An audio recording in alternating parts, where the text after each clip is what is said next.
true scary stories for sleep. Welcome to the Midnight Echoes. Before we dive into tonight's stories, I'd love to know, where are you watching from and what time is it there? Drop a comment below. It's always fascinating to see where our viewers are tuning in from. If you enjoy the stories, don't forget to like and subscribe to the channel. Now, let's get comfortable, unwind, and prepare for tonight's eerie adventures.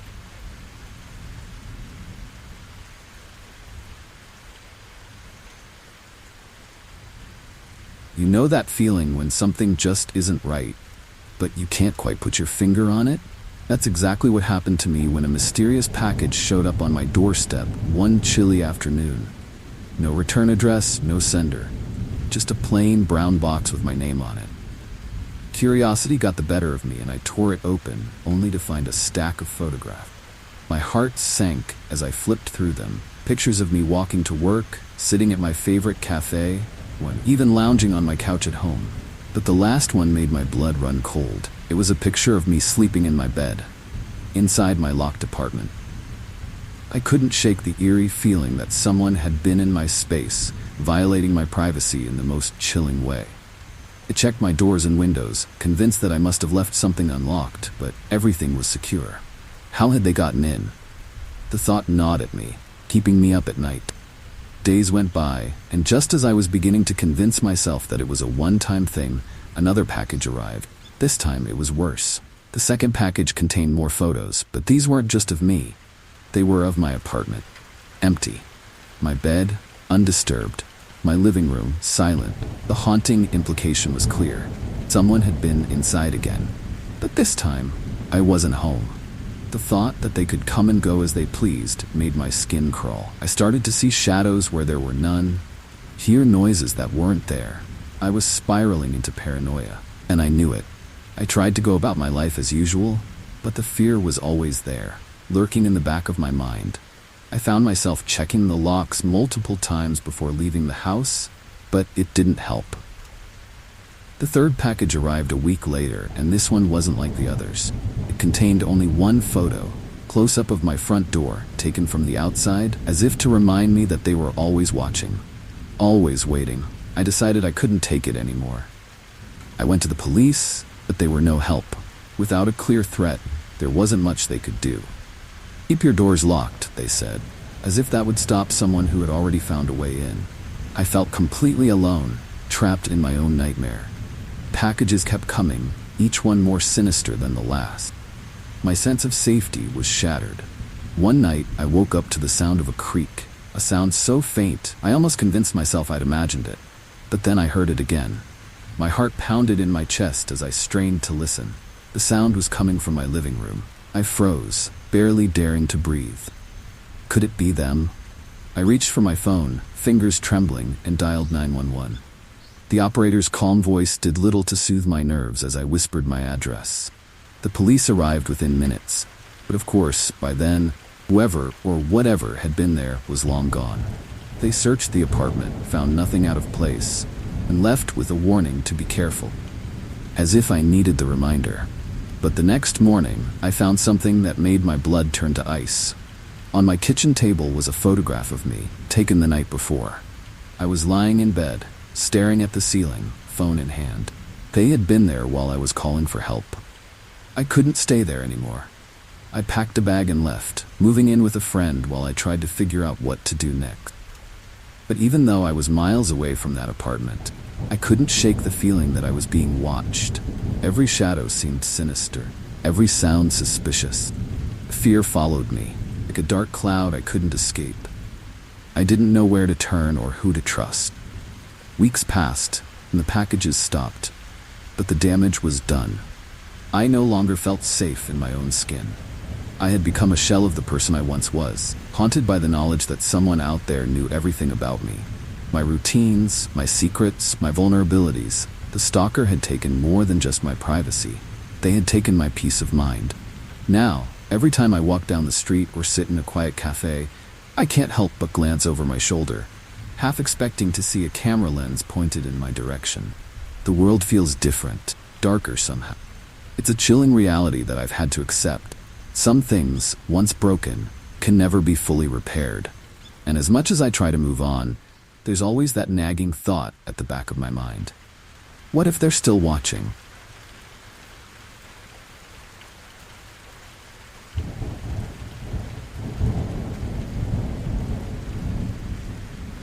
It started with a single phone call, one of those late-night rings that jolt you out of sleep.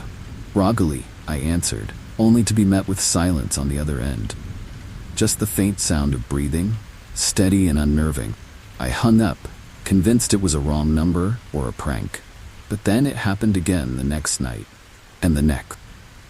The chilling realization that this wasn't just some random coincidence began to sink in. Someone was out there, deliberately calling me, saying nothing, just listening. At first, I tried to brush it off. It was creepy, sure, but I figured it would stop eventually. But it didn't. The calls became more frequent, and the silence on the other end more unsettling. I'd answer, hoping to catch the caller off guard, but they never said a word. Just that haunting, rhythmic breathing, as if they were savoring my discomfort. I stopped answering after a while, but they kept calling, leaving me with a ringing phone and a growing sense of dread.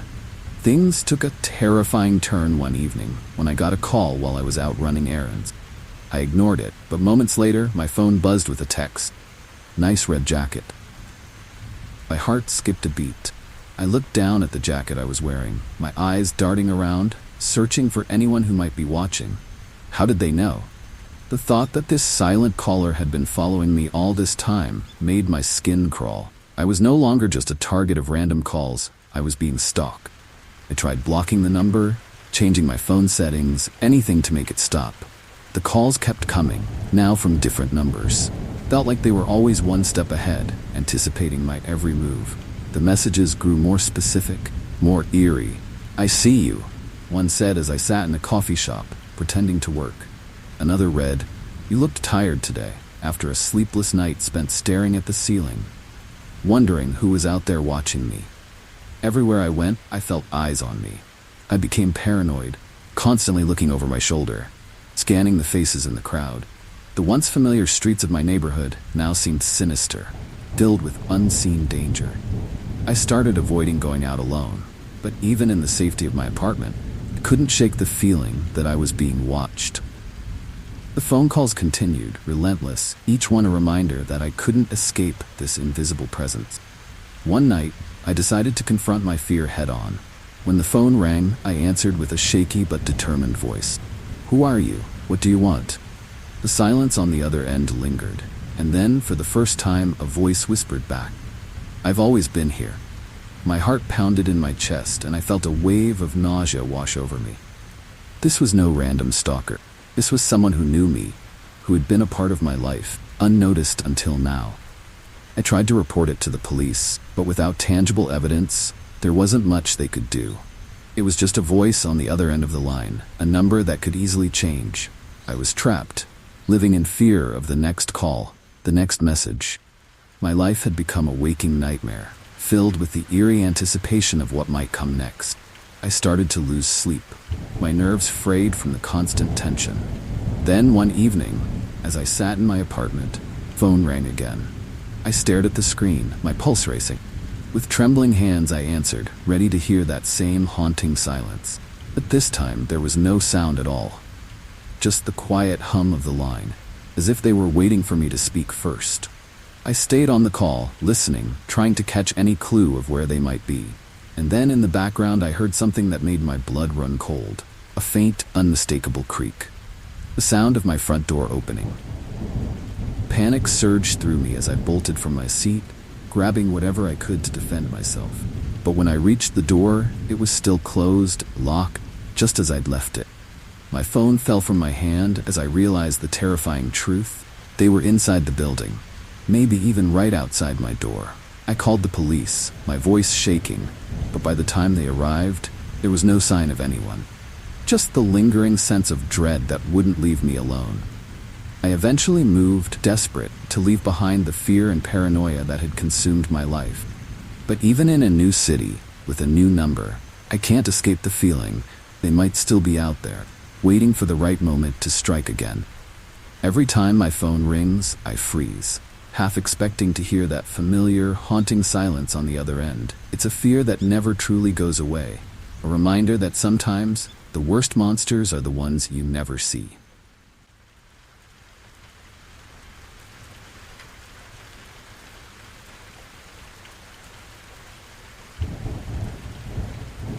It started innocently enough. My neighbor, Mr. Reynolds, had always been a bit odd, but I never thought much of it. He kept to himself, rarely spoke, and had a habit of disappearing for days at a time. But then, one evening, I noticed something strange. His apartment, which usually had a single dim light on in the evenings, was completely dark. A few days passed and still no sign of him. I figured he was just on one of his mysterious trips again. But then I heard from another neighbor that people had started disappearing from the building. The first to go was Mrs. Henderson from 4B. She was a sweet old lady who loved to chat, always offering cookies to anyone who passed by. One day, she was just gone. No one had seen or heard from her, and her apartment was locked up tight. Then it was the young couple from 3A. They had been planning a big move, so everyone assumed they'd left early. But their car was still parked outside. The eerie pattern began to form, and I couldn't shake the chilling thought that something was very wrong. I started paying closer attention to Mr. Reynolds, watching for any sign of his return. But as the days turned into weeks, there was still no sign of him. The tension in the building grew palpable, with whispered rumors and nervous glances exchanged in the hallways. People began avoiding each other, locking their doors earlier, and keeping to themselves. It was as if the entire building had fallen under a haunting spell, with a sense of dread hanging over us like a dark cloud. One night, as I lay in bed, I heard something that made my blood run cold. It was the sound of footsteps in the hallway, slow and deliberate. They stopped right outside my door, and I held my breath, straining to listen. The silence stretched on for what felt like an eternity before the footsteps continued, fading into the distance. The next morning, I found a note slipped under my door. "You're next." The word sent a shiver down my spine. I decided to confront my fears head-on, and went to the building's maintenance office to ask about Mr. Reynolds. The maintenance man, a grizzled old-timer named Hank, gave me a knowing look and said, "Some things are better left alone, kid." He refused to say more, but his warning only fueled my curiosity. I began searching for answers, digging through old records, and talking to anyone who might have known Mr. Reynolds. What I found only deepened the mystery. It turned out that Mr. Reynolds wasn't just a recluse. He didn't seem to exist at all. No records of his rental agreement, no background information, nothing. It was as if he had appeared out of thin air. The more I uncovered, the more I realized that he wasn't the only one. Several other past residents of the building had similarly vanished, their names erased from the records, as if they'd never lived there at all. The eerie coincidences piled up, making me question my own sanity. Desperation set in as I tried to warn the remaining neighbors, but most of them just brushed me off, unwilling to believe that something sinister was happening. I was left feeling isolated, trapped in a building where the walls seemed to close in on me. I began to fear that I was being watched, that every creak of the floorboards or flicker of the lights was a sign that my time was running out. The haunting atmosphere of the building had become suffocating. One night, I awoke to the sound of a knock at my door. My heart raced as I tiptoed to the peephole, half expecting to see nothing. But there he was, Mr. Reynolds, staring back at me with cold, unblinking eyes. He didn't say a word, just stood there, as if waiting for me to open the door. I backed away slowly, my mind racing. Had he been behind the disappearances all along? And if so, what did he want with me? I called the police, but by the time they arrived, Mr. Reynolds was gone. No trace of him, just like before. They searched his apartment, but it was empty, as if no one had lived there for months. The officers assured me they'd keep an eye on the building, but I could tell they didn't believe me. As I lay awake that night, the eerie silence of the building pressed in on me, and I knew that staying here was no longer an option. I packed my things and left the next day, moving far away from that cursed building. But even now, I can't shake the feeling that Mr. Reynolds is still out there, watching, waiting for his next victim. The memory of his cold eyes haunts me, a chilling reminder that some mysteries are better left unsolved. And as more people vanish without a trace, I wonder if anyone will ever uncover the truth, or if they'll simply disappear into the shadows, just like the rest.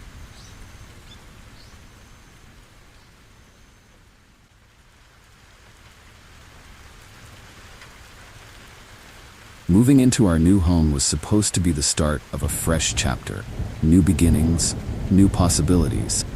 But from the moment we stepped inside, something felt off. It wasn't anything we could put our finger on at first, just a nagging sense that we were being watched. My husband brushed it off as nerves, but I couldn't shake the eerie feeling that the house held secrets we weren't meant to uncover. Little did we know, those secrets would soon reveal themselves in the most chilling way. It started with small things. A misplaced object here, a light left on that we swore we'd turned off. At first, we laughed it off, blaming it on the chaos of the move. But then I began to notice something more unsettling. Every time I walked into a room, I felt the hairs on the back of my neck stand up, as if unseen eyes were following my every move. I chalked it up to paranoia, until one day, I found a tiny, black device tucked into the corner of the living room. Camera, barely noticeable. My heart raced as I examined it, realizing that it wasn't the only one. A quick search of the house revealed more hidden cameras, strategically placed in every room. The bedroom, the bathroom, even the kitchen. There was nowhere we hadn't been watched. The realization hit me like a punch to the gut. Someone had been spying on us for weeks, capturing our every moment. The thought made my skin crawl. We contacted the police immediately, but their investigation yielded little. Cameras were state-of-the-art, discreet, and impossible to trace back to anyone. The previous owners had long since moved out, leaving us with no clues as to who might have planted them. The officers reassured us that they'd do their best to find the culprit, but their words felt hollow. We were left with the chilling knowledge that someone out there had been watching us, and they could still be watching. The sense of violation was overwhelming. We couldn't sleep, couldn't eat, couldn't relax in our own home. Every creak of the floorboards, every flicker of the lights sent us into a panic. We began to question everything. Who could have done this and why? Was it someone we knew or a complete stranger? The uncertainty gnawed at us, turning our once cozy home into a place of fear and dread. Then, one night, things took a terrifying turn. We were lying in bed, trying to get some rest despite the unease that lingered in the air, when my phone buzzed with a notification. It was a message from an unknown number, the single attachment, a video. My hands trembled as I opened it, only to see footage of us, lying in bed, in real time. The camera was still there, still recording, and whoever was behind it wanted us to know. Panic set in as we scrambled to find the source of the feed. We tore the house apart, searching for any cameras we might have missed, but it was no use. The realization that the person could be anywhere, still watching us, was paralyzing. We decided to leave that night, packing whatever we could and getting out as fast as possible. But even as we drove away, I couldn't shake the feeling that we were being followed. We moved in with family for a while, trying to regain a sense of normalcy, but the damage was done. The fear followed us wherever we went, like a dark cloud we couldn't escape. Every unfamiliar face, every unexpected noise set us on edge. Thought that someone had invaded our most private moments, they had watched us without our knowledge, was haunting. It was a violation that left us feeling exposed and vulnerable, even in the safety of others' homes. The police eventually closed the case, citing a lack of evidence, but we never stopped looking over our shoulders. We changed our numbers, our routines, even our appearance, hoping to throw off whoever had targeted us. The fear lingered, an ever-present reminder that privacy is a fragile thing, easily shattered. The experience left us paranoid, questioning every interaction, every glance from a stranger. Years have passed since that terrifying time, and we've moved on, or at least tried to. But every now and then, I catch myself checking for hidden cameras, scanning rooms for signs that someone might be watching. It's a habit I can't seem to shake, lingering scar from the ordeal. The thought that someone could be out there, still watching, still waiting, is a chilling reality I've had to live with. And while we've done our best to move forward, the haunting memory of that time remains, a shadow that never truly fades.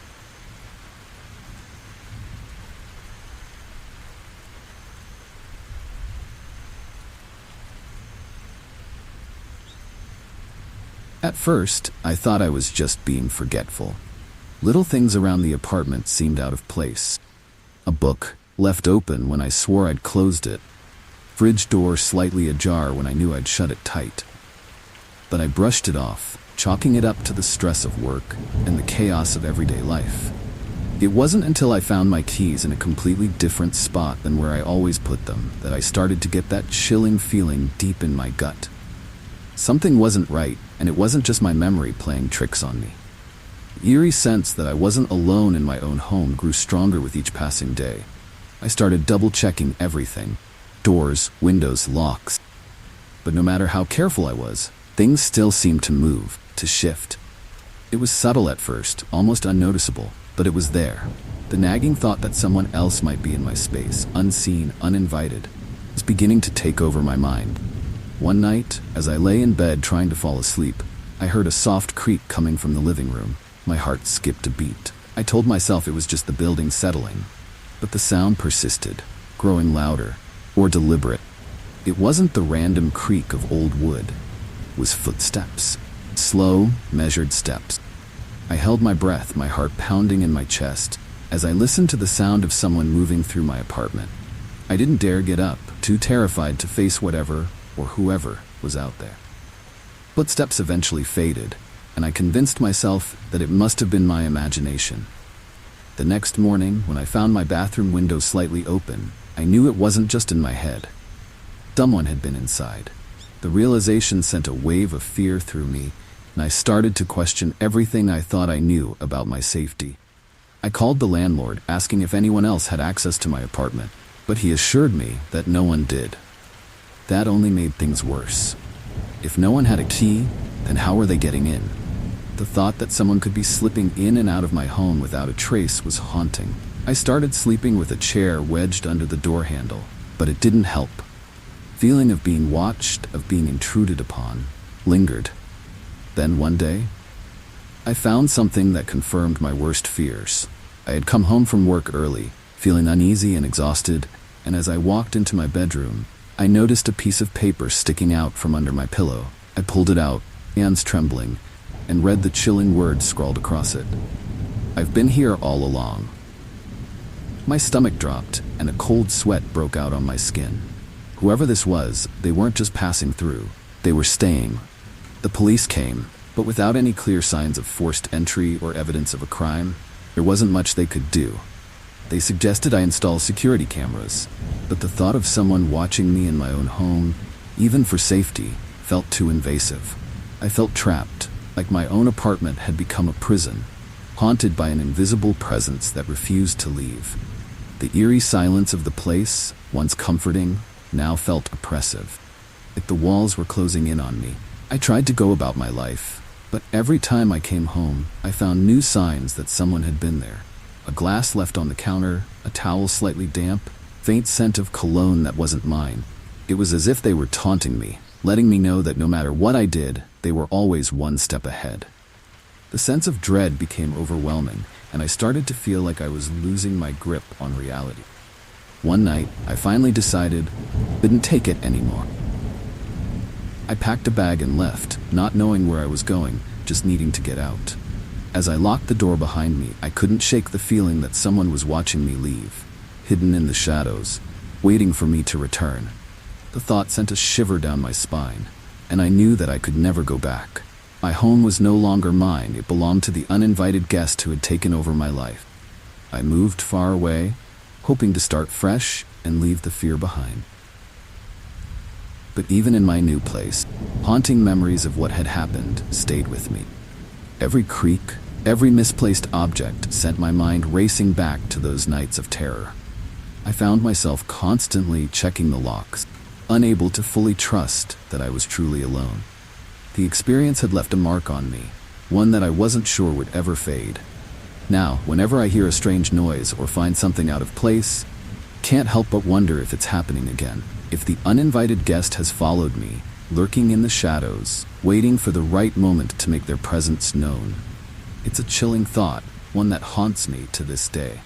And while I've done my best to move on, I know that I'll never feel truly safe again.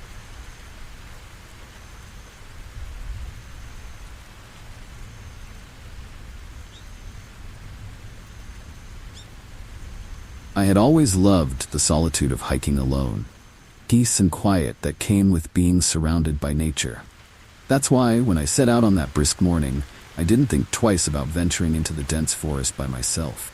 The trail was familiar, one I had taken many times before. Something about that day felt different. The trees seemed taller, the shadows darker, and the usual sounds of the forest were eerily absent. Still, I pressed on, eager to escape the stresses of daily life. As the hours passed, I realized I had wandered off the main trail. The path had become narrow, overgrown, and unfamiliar. I checked my map, but it didn't match the terrain around me. Panic began to creep in as I tried to backtrack, but the forest seemed to twist and turn, leading me deeper into its depths. The sun was starting to set, casting long, chilling shadows that only heightened my sense of dread. I was lost, truly lost, with no signal on my phone and no idea how to find my way back. Just as I was beginning to lose hope, I stumbled upon a small, isolated cabin nestled between the trees. Relief washed over me as I approached, thinking I had found a safe haven. The cabin looked old but well-maintained, with smoke curling from the chimney and a warm glow coming from the windows. I knocked on the door, my heart pounding with anticipation. When it opened, I was greeted by a man and woman, both with friendly smiles that put me at ease, at least at first. They invited me in, offering food and shelter for the night. I was grateful, exhausted from the day's hike, and too tired to question my luck. But as the night wore on, I began to notice strange things about the couple. They were too eager, too insistent on keeping me there. The man kept asking questions about where I had come from and who knew I was out here. The woman kept glancing at the door, as if expecting someone or something else to arrive. When I mentioned leaving at first light, their smiles faded. The man casually suggested that it might be safer for me to stay a few more days, just until I found my bearings. The woman nodded in agreement, her eyes flickering with something I couldn't quite place. Was it fear, or something more sinister? A chilling sense of unease settled over me, and I realized that I might not be as safe as I had thought. I needed to get out of there, but I wasn't sure how. That night, as I lay on the makeshift bed they had prepared for me, I couldn't sleep. Every creak of the floorboards, every rustle of the wind outside set my nerves on edge. I overheard them whispering in the next room, their voices low and urgent. The words were muffled, but the tone was clear. Something wasn't right. I decided then and there that I couldn't stay another night. I would leave at the first sign of daylight, no matter what. But when morning came, I awoke to find the door locked from the outside. Panic surged through me as I realized they had no intention of letting me go. I searched the room for anything I could use to escape, but the windows were barred and the walls felt like they were closing in. My only option was to wait for an opportunity, to bide my time and hope for a moment when I could slip away unnoticed. The fear of what they might do to me if I didn't escape was a haunting thought that fueled my desperation. That evening, they invited me to join them for dinner. The atmosphere was tense, their polite facades slipping with each passing moment. I could see it in their eyes, patience wearing thin, the chilling intent behind their forced smiles. As we ate, I tried to keep calm, to act as if I didn't suspect anything. But inside, I was screaming, my mind racing with plans for how I could get out alive. When the moment finally came, it was by pure chance. The man stepped outside to gather firewood, leaving the woman in the kitchen. I saw my opportunity and took it, bolting for the back door and running into the woods. My heart pounded in my chest as I ran, not daring to look back. The trees blurred past me as I tore through the forest, driven by the primal instinct to survive. I didn't stop until I was certain I was far enough away, the cabin just a haunting memory behind me. I eventually found my way back to the main trail, exhausted and shaken but alive. When I reached civilization, I told my story to the authorities, but when they searched the area, the cabin was gone, as if it had never been there.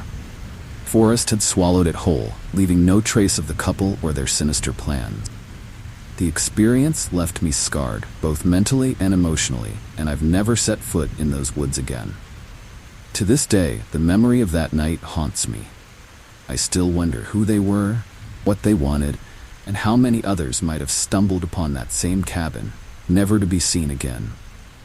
The forest is a mysterious place, and I've learned that some paths are better left unexplored. But the most chilling part of all? The knowledge that somewhere out there, they're still waiting for their next lost hiker to come along.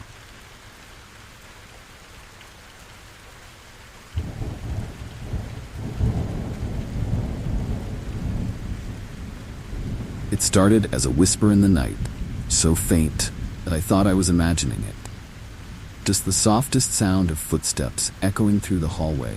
At first, I chalked it up to the house settling, common occurrence in an old building like ours. But as the nights went on, the footsteps grew louder, more distinct. The eerie sound of someone or something walking slowly down the hallway, stopping just outside my bedroom door. Every time I mustered the courage to check, I found nothing, just the silent, empty space where the noise had been.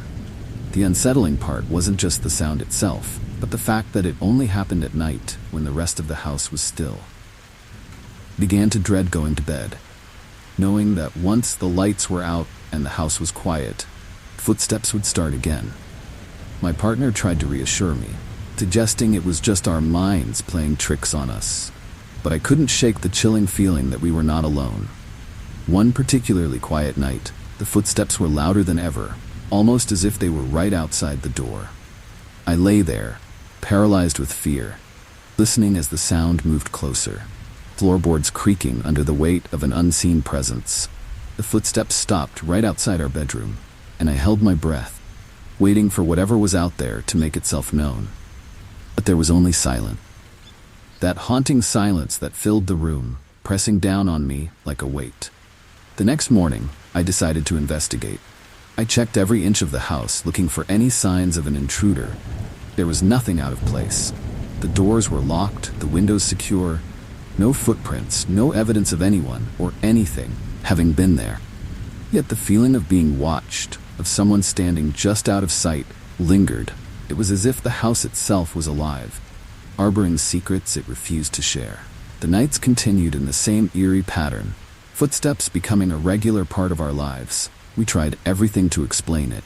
Drafts, animals, even the possibility of someone playing a prank, but nothing made sense. It was as if the footsteps were a part of the house, haunting presence that had always been there, waiting for us to notice. The more we tried to ignore it, the more persistent it became. Then one night, things took a terrifying turn. The footsteps didn't stop at the door. They continued into the room, slow and deliberate, as if someone was walking right up to our bed. I could feel the cold air shift, as though something unseen had entered the space.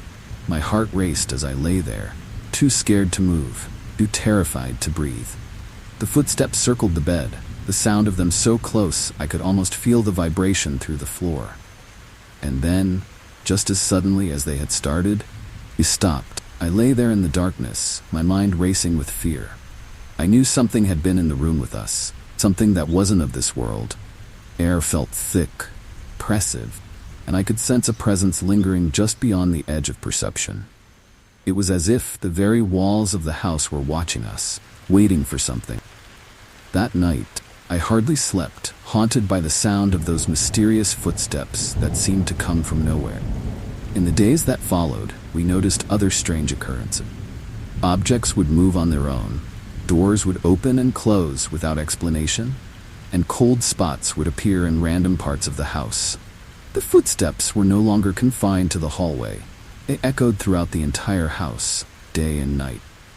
The sense of dread grew stronger with each passing day, until it became unbearable. We knew we had to leave. We packed up and moved out as quickly as we could, leaving behind the house and its haunting secrets. But even in our new home, the memory of those footsteps follows us. Sometimes in the dead of night, I think I can still hear them, faint and distant, as if they found a way to track us down. It's a chilling reminder that some things can't be left behind, no matter how far you run. And though we've tried to move on, the fear still lingers. I find myself listening for those footsteps in the quiet moments, waiting for that familiar creak, the floorboards. It's a haunting sound that I'll never forget, one that will stay with me for the rest of my life. The knowledge that something was there just out of reach, the terrifying reality that I've had to accept. And every now and then when the house is silent, Can't help but wonder, what if it comes back?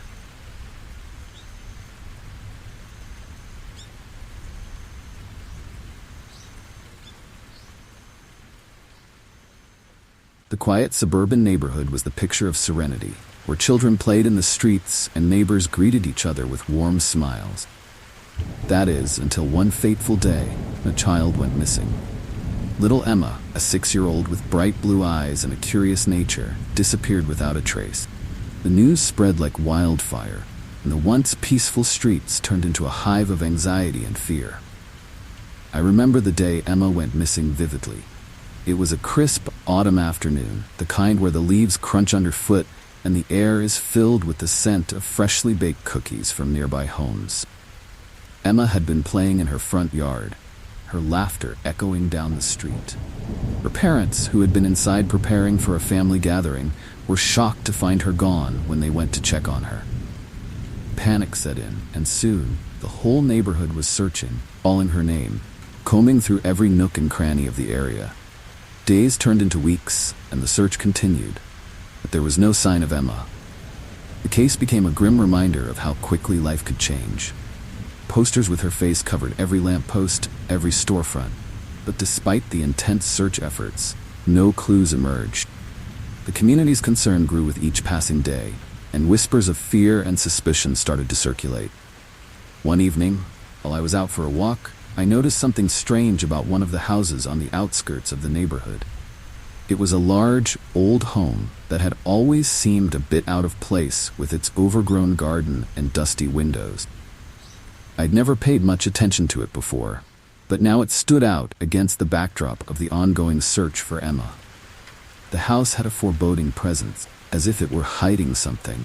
Curiosity got the better of me, and I decided to investigate. As I approached, I noticed a single light flickering inside, casting eerie shadows on the walls. I tried to peer through the window, but it was too dark to see anything clearly. My heart raced as I contemplated knocking on the door, but something held me back, an unsettling feeling that something was very wrong. Later that night, I heard from a neighbor that the old house had recently been purchased by a reclusive man who had been seen acting strangely. The rumors began to circulate that he might have some connection to Emma's disappearance. The fear that someone in our midst might be involved in something so horrific was almost too much to bear. I couldn't shake the thought that the house might hold the key to what had happened to Emma. As days passed, the eerie feeling about the house never went away. The police investigated, but the man denied any involvement and nothing concrete was found. The house remained a chilling reminder of the unresolved mystery. Emma's disappearance was never solved, and the neighborhood was left with a haunting sense of unease, knowing that somewhere, just beyond their reach, the answer to the mystery remained hidden.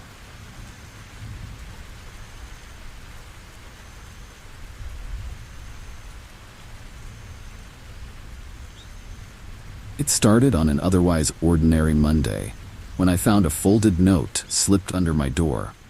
The note was plain with a chillingly simple message: "Watch out for the broken step." I dismissed it as a prank, until the very next day I nearly twisted my ankle on a cracked stairway in my building. Shaken but still skeptical, I tossed the note aside. Little did I know that was just the beginning of a series of cryptic warnings would turn my life into a nightmare. The notes kept coming, each one more detailed and unsettling than the last. "Beware the red car," read one, which I took seriously enough to avoid a vehicle matching the description. A few days later, I read about an accident involving a car of that exact color and make, leaving me with a growing sense of dread. As the notes became more specific, predicting minor accidents and incidents with unnerving accuracy, I started to question whether someone was watching me. The most chilling note arrived on a cold, rainy night. "The next one will be deadly. Kitchen knife will find you." My hands shook as I read it, the hairs on my neck standing on end. I checked my kitchen, inspecting every knife and drawer, but found nothing out of place. I tried to convince myself it was a sick joke. The fear clung to me like a second skin. I couldn't ignore the mounting pressure of these haunting predictions. When the next note arrived, it was accompanied by a detailed sketch of my apartment's layout, with an X marking a spot in the living room. That night, as I sat nervously watching TV, I heard a faint rustling noise coming from the marked spot. My heart pounded as I approached, only to find nothing but an old magazine and a broken lamp. The sense of being manipulated, of being controlled by an unseen hand, was almost too much to bear. Days went by, and the notes grew more sinister, detailing gruesome scenarios and horrific acts. "The next accident will be fatal," one read, causing me to obsessively check every lock and window in my apartment. I felt like a puppet on a string, each note pulling me closer to the edge of sanity. My once safe haven now seemed like a trap, and I couldn't escape the feeling that someone, somewhere, was orchestrating my every move. The breaking point came when I received a note that seemed to cross a line. "Tonight, you'll make a choice." It was followed by a list of my friends and family, with a chilling instruction to choose who would be harmed. The message was clear. I was being forced to make a horrific decision, or someone I loved would suffer.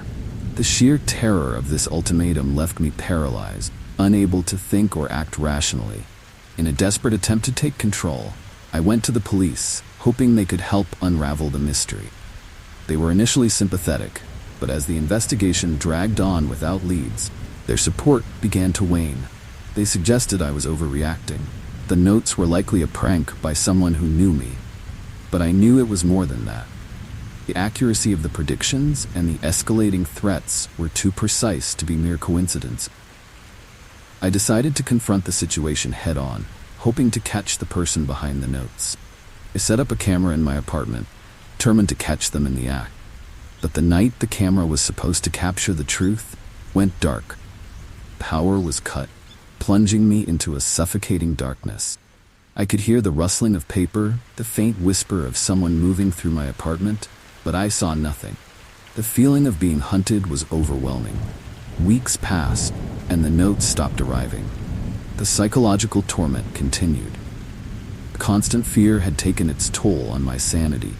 I was left with an unnerving feeling that the person behind the notes was still out there, watching, waiting. Cryptic messages had left more than just physical evidence. They had invaded my mind, turning every corner of my life into a potential threat. Now, every noise, every shadow, every unexpected sound makes me jump. I can't shake the feeling that I'm being watched. Someone is out there, still manipulating my every move. Cryptic messages may have stopped, but the haunting fear they instilled remains. A chilling reminder of the unknown terror that once consumed my life.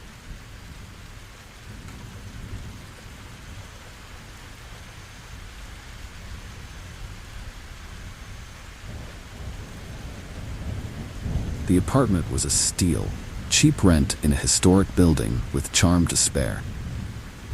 I'd always dreamed of living in one of those old character-filled places, so when I found this gem, I jumped at the chance. It wasn't until I started settling in that I noticed something strange. The floor plan I had been given didn't quite match up with the layout of the apartment.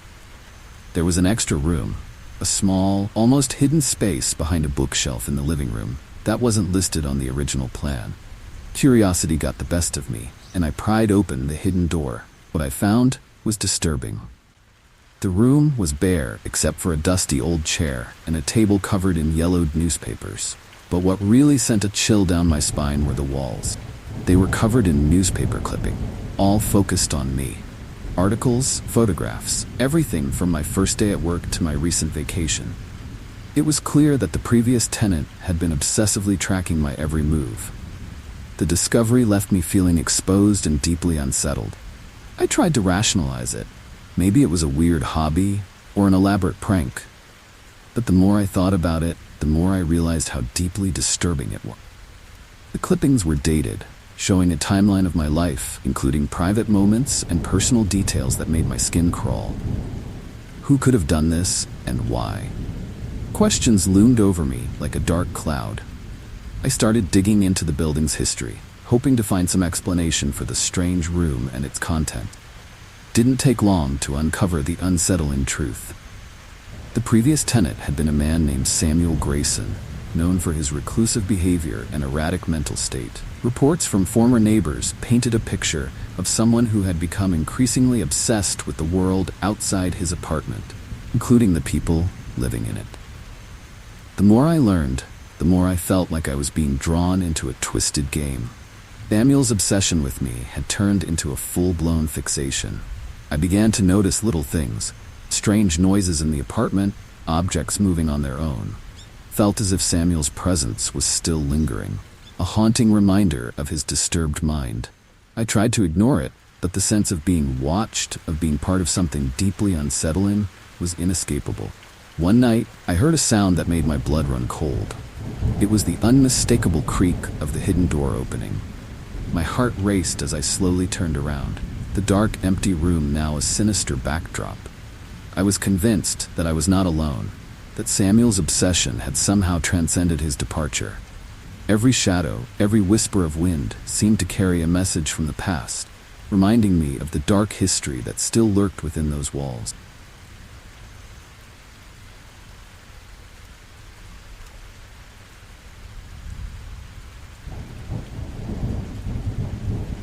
It all began with nightmares, vivid, unsettling dreams that left me drenched in sweat and gasping for air. Each night, I would see flashes of a dark alley, a struggle, and the faint outline of a shadowy figure. When I woke up, I would find myself disoriented and scared, but I couldn't remember why. I thought it was just stress or an overactive imagination, until the nightmares became too intense to ignore. They were like fragments of a chilling reality I couldn't fully grasp. My sleep was plagued by these dreams, each one more disturbing than the last. In them, I would see myself in a situation I couldn't recognize, being attacked, chased, and finally subdued by an unseen force. Fear was palpable, the terror so real that I began to question whether these were just dreams or if they were tied to something I had experienced in my waking life. I decided to seek help, hoping that a therapist might offer some explanation or relief. The therapist suggested I look into my past, urging me to explore any possible traumatic events that could have triggered these vivid nightmares. Reluctantly, I agreed and began digging through old records, reaching out to family members, and speaking with people who might have known me during the years I had difficulty recalling. It was during this investigation that I stumbled upon something chilling. A police report from years ago detailing an unsolved attack that bore striking similarities to the scenarios from my dream. The report was about a brutal assault that had taken place in the same city where I now lived. The details were horrifying, an attack that matched the fragmented images from my nightmares almost exactly. My heart raced as I realized that the victim in the report was me. The report had been filed under my name, but I had no memory of the incident. It was as if a part of my life had been erased, leaving me with nothing but haunting dreams and unanswered questions. I was overwhelmed by a sense of violation and fear. I started to investigate the attack further, hoping to uncover any clues that could help me understand what had happened. The more I learned, the more disturbing the situation became. The attacker was still out there, and there were reports of similar incidents occurring after my own assault. It was as if the attack had set off a chain of events, leaving me as an unwilling participant in a dark and terrifying narrative. As I delved deeper, I began to notice a pattern. The attacks seemed to follow a cycle, with new victims emerging every few years. The chilling realization dawned on me that my attacker might be watching me, waiting for the right moment to strike again. The nightmares intensified, and I felt like I was being drawn into a horrifying game where the stakes were my very life. The fear of being hunted, of having a predator lurking in the shadows, consumed me. Desperate for answers, I sought out the detectives who had worked on my case. They were sympathetic, but couldn't offer much help beyond what was already known. They informed me that the case was still open, but the leads had long since gone cold. I was left with the haunting knowledge that my attacker was still out there, possibly tracking me, and that I was just one of many victims caught in a terrifying cycle.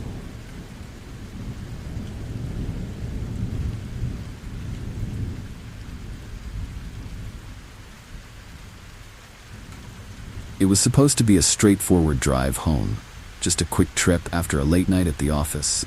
The roads were mostly empty, save for the occasional car passing by. But when I took a wrong turn, I found myself on a road that shouldn't have existed. It was eerie, with overgrown trees and a dense fog that seemed to envelop everything. The road stretched out endlessly, twisting and turning in ways that defied logic. The unsettling sensation that I was no longer in the world I knew made my heart pound. I tried to retrace my steps, but every turn seemed to lead me deeper into the foggy abyss. The road, now more of a narrow path, seemed to wind endlessly, looping back on itself in a haunting, disorienting pattern. The headlights of my car cut through the darkness, revealing nothing but the same shadowy landscape over and over again. My GPS was useless, showing no signal, and my phone was dead. I was completely cut off from the world outside. The chilling part came when I noticed that a car had begun following me. It was an old, rusty vehicle that seemed to emerge from the darkness every time I looked in my rearview mirror. It stayed at a distance, just close enough to make me feel uneasy, but not close enough to get a good look at its occupants. The headlights of the car were always on, illuminating the road behind me like a relentless spotlight. It was as if someone, or something, was keeping me from escaping. Panic set in as I realized I was being tracked. I tried to speed up, hoping to lose the car in the winding path. No matter how fast I went, it remained behind me, always at the edge of my vision. The road seemed to stretch on forever, a never-ending maze designed to torment me. The oppressive fog and the haunting presence of the following car made every turn feel like a step deeper into a nightmarish trap. After what felt like hours, I finally spotted a dim light ahead. It was a small, decrepit building that looked out of place in the middle of nowhere. Desperate for help, I drove up to it, hoping to find some explanation or refuge. As I approached, the old car suddenly sped off, vanishing into the fog as quickly as it had appeared. I was left with a feeling of eerie emptiness, the haunting sensation of being watched still lingering. Inside the building, I found nothing but dust-covered furniture and cobwebs. There was no sign of anyone having been there for a long time. The air was thick with the smell of decay, and the silence was almost deafening. I searched for any clues or indications of what might be happening, but there was nothing. No answers, no explanations, just the oppressive, chilling atmosphere of a place frozen in time. When I finally made it back to the road that led me home, I couldn't shake the feeling that I had been part of something profoundly disturbing. The vanishing road, the haunting presence of the car, and the desolate building were like fragments of a terrifying reality that I had stumbled into and barely escaped from. It left me with a deep sense of dread and an unshakable fear of the unknown.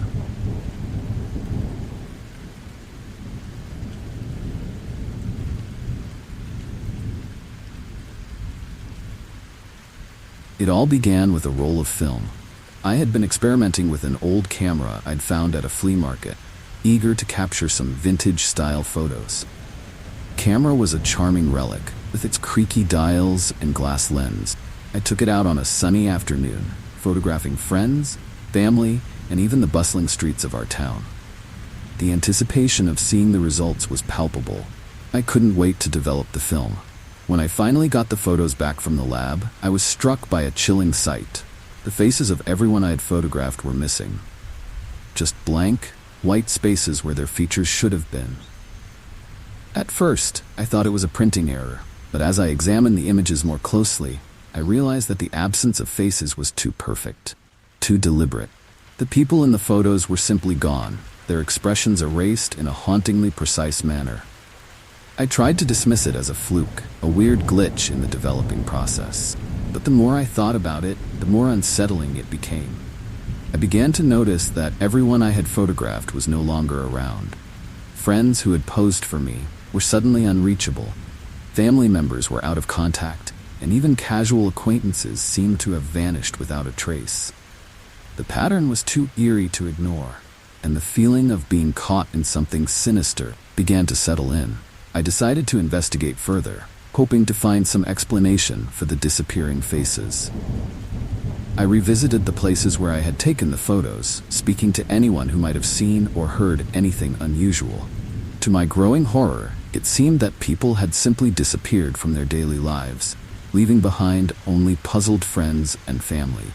There were no official reports of disappearances, no police investigations, just a growing list of missing persons that seemed to link back to my photographs. The more I delved into the mystery, the the more I became convinced that something otherworldly was at play. I began to experience strange occurrences, voices in the night, shadows moving just out of sight, and a pervasive sense of being watched. The feeling that I was being drawn into a dark and twisted game, with me as the unwilling player, became almost unbearable. One night, as I reviewed the remaining photographs, I noticed something even more chilling. A shadowy figure that seemed to be present in every shot, always just out of focus, but unmistakably there. It was as if this figure was the cause of the disappearances, a sinister presence that was manipulating reality itself. The haunting realization that I was connected to these vanishing people filled me with dread, and I knew that I had to uncover the truth, for I, too, am a part of the inexplicable mystery.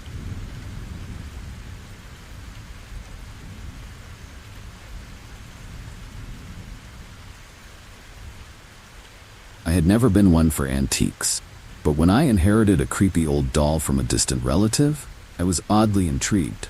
The doll was a relic from the early 1900s, glassy eyes that seemed to follow you around the room, and a worn, faded dress that spoke of a bygone era. It was supposed to be a family heirloom, a cherished possession of my great aunt, but to me, it felt more like a relic of nightmares. At first, the doll sat quietly on a shelf in the living room. Its presence was unsettling, but manageable. It wasn't until the first night I slept with the doll in the house that things started to get strange. I woke up to find the doll in a different position than where I had left it. Its head turned at an unnatural angle, and its eyes staring directly at me. I brushed it off as a trick of the light, or perhaps my imagination playing tricks. But the doll's behavior quickly escalated. Strange things began to happen around the house. Objects would move on their own, doors would creak open and shut, and a cold chill seemed to linger in the air whenever the doll was nearby. I started to hear faint whispers in the night, eerie voices that seemed to come from nowhere. The haunting atmosphere grew stronger with each passing day, and I couldn't ignore the feeling that the doll was somehow behind it all. I did some research on the doll's origins, hoping to find an explanation for the unsettling occurrences. To my horror, I discovered that the doll had a dark history. It was said to have belonged to a young girl who had died under mysterious and tragic circumstances. Local legends spoke of the doll being possessed by the girl's restless spirit, a spirit that was rumored to harbor a deep-seated grudge against the living. Determined to rid myself of the doll, I tried to get rid of it, selling it, giving it away, even throwing it in the trash. But each time, the doll would find its way back to me, as if drawn by some malevolent force. It was as if the doll had a will of its own, and it was determined to remain in my life. The sense of being trapped in a twisted game where the stakes were my sanity was overwhelming. One night, I decided to confront the doll directly. I placed it in the center of the room, surrounded by candles, and demanded to know what it wanted. As I spoke, the temperature in the room dropped, and the whispers grew louder, filling the space with an almost palpable malice. The doll's eyes seemed to glow with a sinister light, and I felt a cold, icy hand wrap around my heart, squeezing it with a force that left me gasping for breath.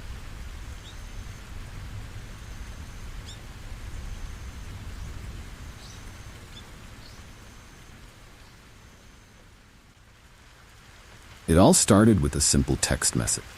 "I'm watching you." It seemed like a prank at first, an unsettling joke from someone who knew my number. I dismissed it, but the messages kept coming, each one more specific and menacing. "I see you're at the coffee shop," unread, followed by a detailed description of my surrounding. It was chilling to think that someone could see me so clearly, but I tried to convince myself it was just a coincidence or a fluke. The texts grew increasingly alarming. "You're going to regret ignoring me," another message warned, describing my daily routines with unsettling precision. I tried to ignore the fear, hoping that if I didn't respond, the sender would lose interest and stop. But the threats only escalated. Each day brought new messages, detailing where I was, what I was doing, and most disturbingly, where I would be next. The feeling of being stalked, having my every move tracked, was becoming unbearable. My attempts to trace the messages were futile. I contacted my phone provider, but they couldn't identify the source. The number was untraceable, and the texts seemed to come from a network that masked its origin. It was as if the sender was deliberately hiding their tracks, playing a twisted game of cat and mouse. The realization that I was being watched in real time, with no way to pinpoint the observer, was both terrifying and maddening. One evening, I received a text that sent me into a panic. "Tonight, you'll have to play my game." The message was accompanied by a set of instructions. Go to a specific park at a certain time and wait for further instructions. It was clear that the sender had been watching me closely, using my routines against me. Despite my fear, I felt a strange compulsion to follow the instruction, hoping it would lead me to answers or, at the very least, provide some clue about the sender's identity. I arrived at the park, my heart pounding as I followed the directions. The park was eerily quiet, the usual sounds of the city muffled by the encroaching darkness. I waited in the designated spot, my anxiety growing with each passing minute. Suddenly, I received a new message with the words, "Look behind you." I turned slowly, my stomach dropping as I saw nothing but shadows and empty benches. The message continued, "You're not alone. Look closer." I scanned the area, my eyes darting nervously, until I spotted a figure in the distance, partially obscured by the darkness. The figure seemed to be watching me, but as I approached, it vanished into the night. The encounter left me shaken, and the texts grew more sinister, culminating in a final, chilling message. "This is just the beginning." The realization that I was caught in a deadly game with no way to escape or understand the rules left me in a state of constant dread, my sense of security shattered by the untraceable threat that loomed over every aspect of my life.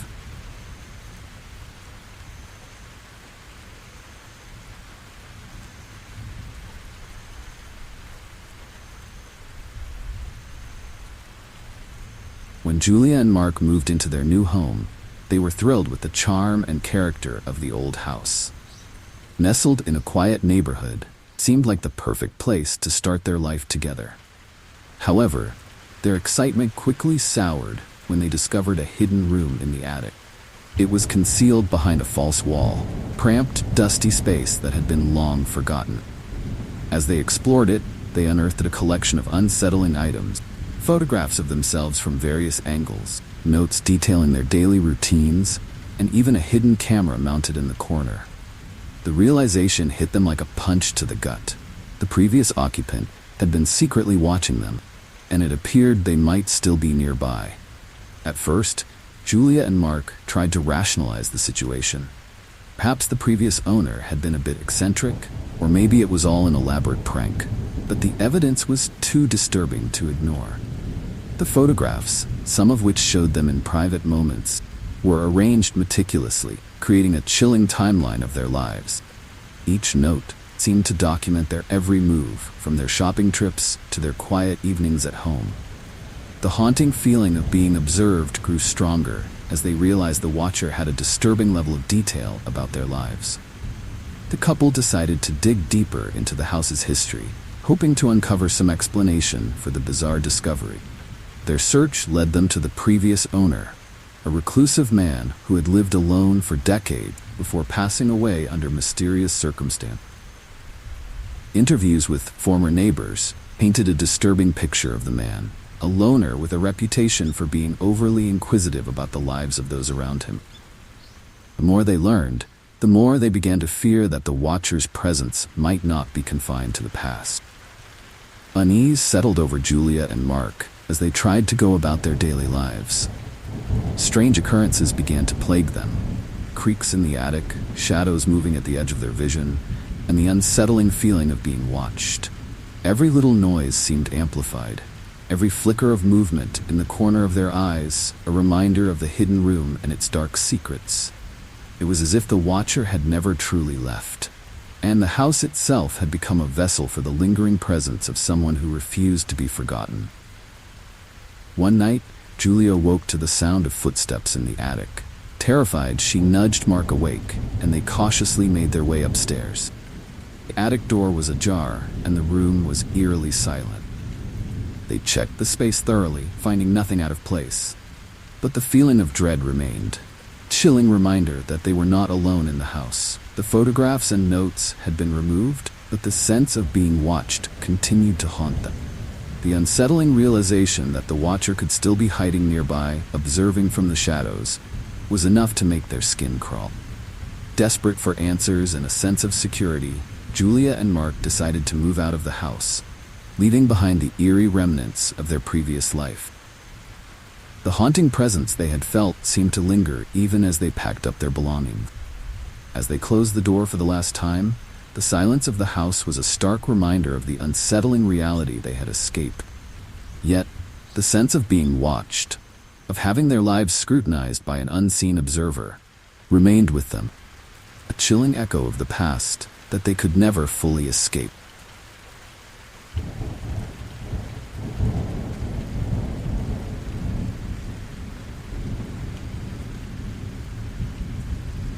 It was supposed to be a harmless prank, just a bit of fun at the expense of their neighbor, Mr. Thompson. The group of friends had planned it carefully, choosing a night when Mr. Thompson would be alone. They had set up fake spiders and ghostly sounds, intending to scare him just enough to make him jump. Prank went off without a hitch, and they left, laughing and feeling guilty but mostly pleased with their successful mischief. The next day, however, their sense of triumph turned into a chilling nightmare when they learned that Mr. Thompson had been found dead in his home. The news was a shock, but the friends quickly realized that something was terribly wrong. The circumstances of Mr. Thompson's death were suspiciously timed with their prank, and an unsettling feeling began to creep over them. As they tried to distance themselves from the situation, they found that someone seemed to know what they had done. Anonymous notes began arriving, each one detailing specific actions they had taken during the prank, along with chilling threats. It was clear that someone had seen them, and now they were being hunted. The friends tried to cover their tracks, but the situation only grew more dire. One by one, they began to disappear.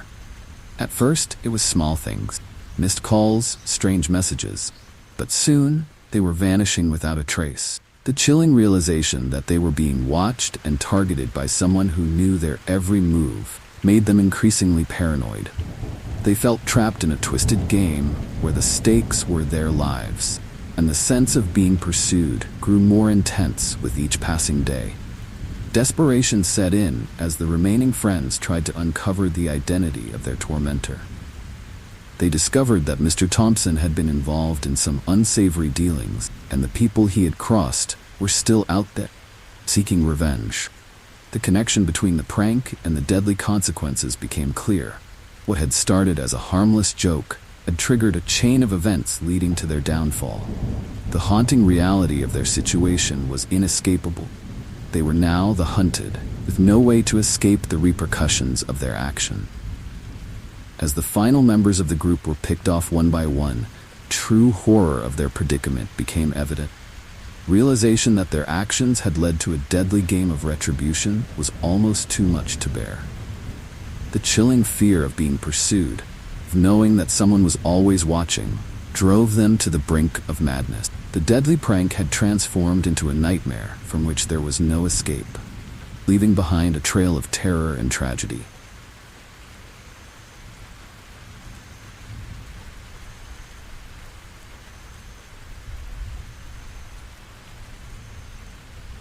It started innocently enough. A late-night browse through the internet led me to a site that seemed too dark, too twisted to be real. Curiosity got the better of me, and I clicked through, discovering a series of live feeds broadcasting gruesome scenes.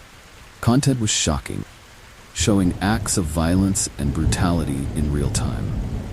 I tried to leave the site, thinking it was a disturbing prank or a horrifying hoax, but the moment I attempted to exit, I realized I was locked in. Panic set in as I frantically searched for a way out. Every attempt to close the site or shut down my computer was met with resistance. The screen remained fixed on the live feeds, each one more chilling than the last. My heart raced as I watched the feed shift to a new scene, a dark, confined space that looked alarmingly familiar. The horrifying realization dawned on me. The next target on the feed was me. The sensation of being trapped, having no way to escape, was overwhelming. I could see my own reflection in the screen, a haunting image of fear and desperation. The feeds began to show footage from inside my own home. My living room, my bedroom, every corner of my house was being monitored. The chilling thought that someone was watching me in real time, knowing my every move, set me into a state of terror. The walls of my own home felt like a prison. The sense of being hunted by an unseen predator was inescapable. I tried to contact authorities, but the dark web's nature made it impossible to trace the source of the feed. The sense of isolation was compounded by the knowledge that I was being watched and recorded. Feeds continued, showing disturbing scenes that seemed to taunt me, as if the predator behind the camera was enjoying my fear. The horror of knowing that I was being tracked and that my life was now part of a twisted broadcast was nearly unbearable. As the hours passed, I became more desperate. Feeds began to show increasingly graphic scenes, a sickening reminder of what awaited me if I failed to escape. The feeling of being hunted, having no control over my fate, was a chilling experience. The fear that my life was being turned into a grotesque spectacle was a constant, haunting presence. In a final, frantic attempt to regain control, I dismantled my computer and cut all power to my home. The live feeds abruptly stopped, leaving me in eerie silence. The haunting knowledge that someone had been watching me, that I had been a part of a dark web game of cruelty, left me deeply scarred. The experience was a chilling reminder of the dangers lurking in the darkest corners of the internet, and the haunting reality of being a target in a world where the boundaries of safety and privacy had been shattered.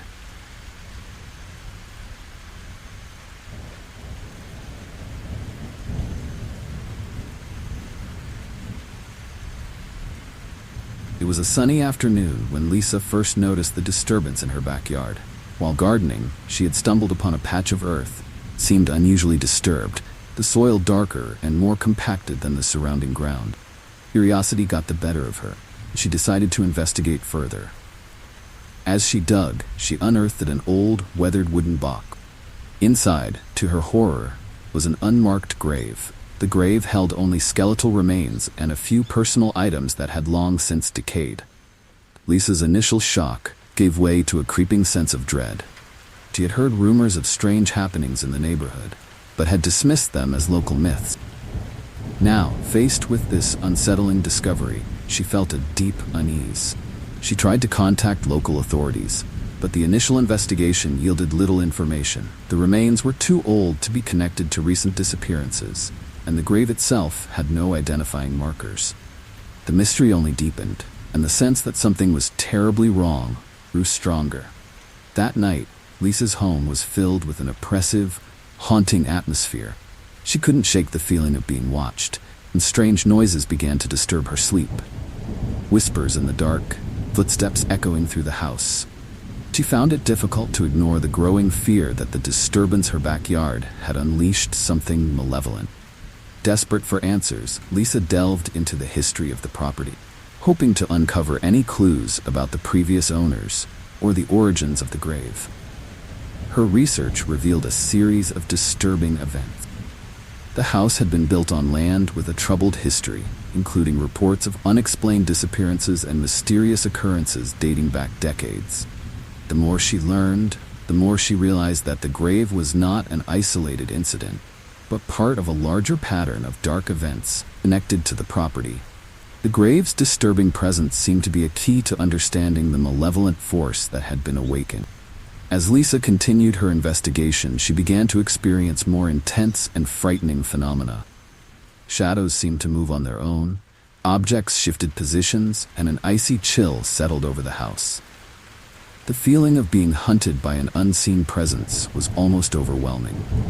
Every night brought new terrors, and Lisa's once safe home had become a battleground between her and whatever had been disturbed by her discovery. One evening, as she sat alone in the living room, Lisa received a cryptic message scrawled in red ink on a piece of paper left at her doorstep. The message read, "You've awakened me. Now you must pay the price." The chilling note confirmed her fears that her actions had unleashed something dark and dangerous. The message was a haunting reminder that she was now part of a deadly game she didn't understand, stakes far beyond her control.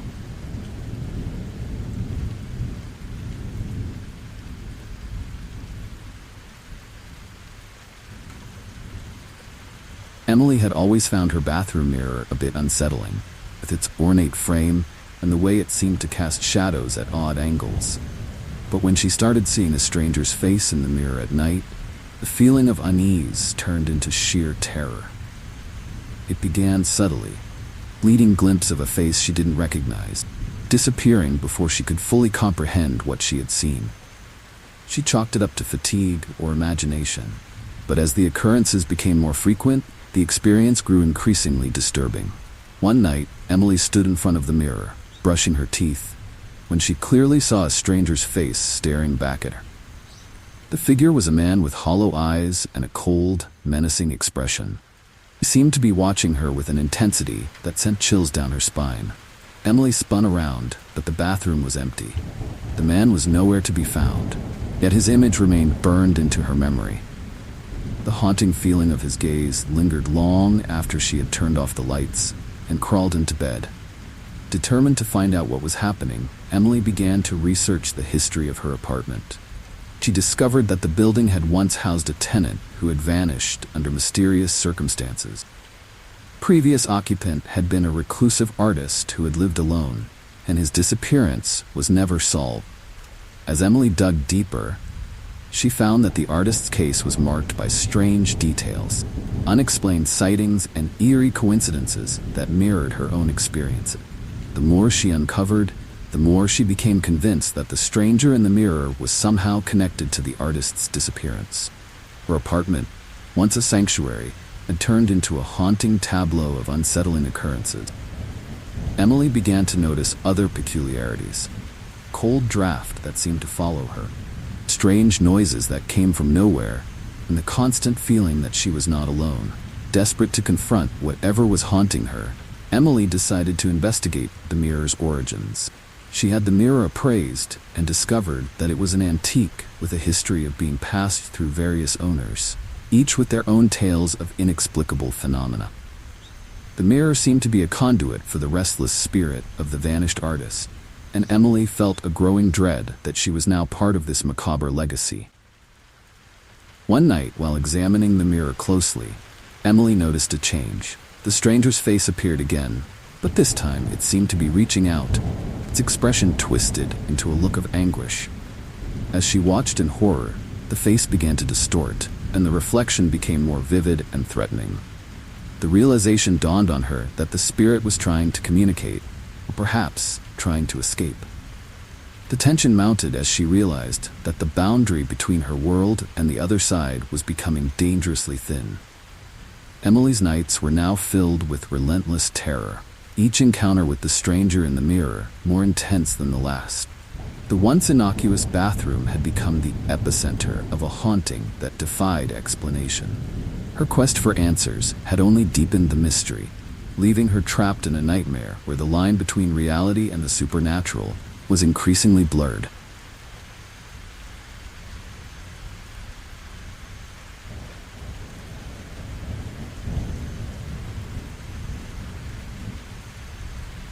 When Ryan moved into his new apartment, he was drawn to its charm: high ceilings, large windows, and a vintage aesthetic that spoke of old-world elegance. Yet, from the moment he stepped through the door, something felt off.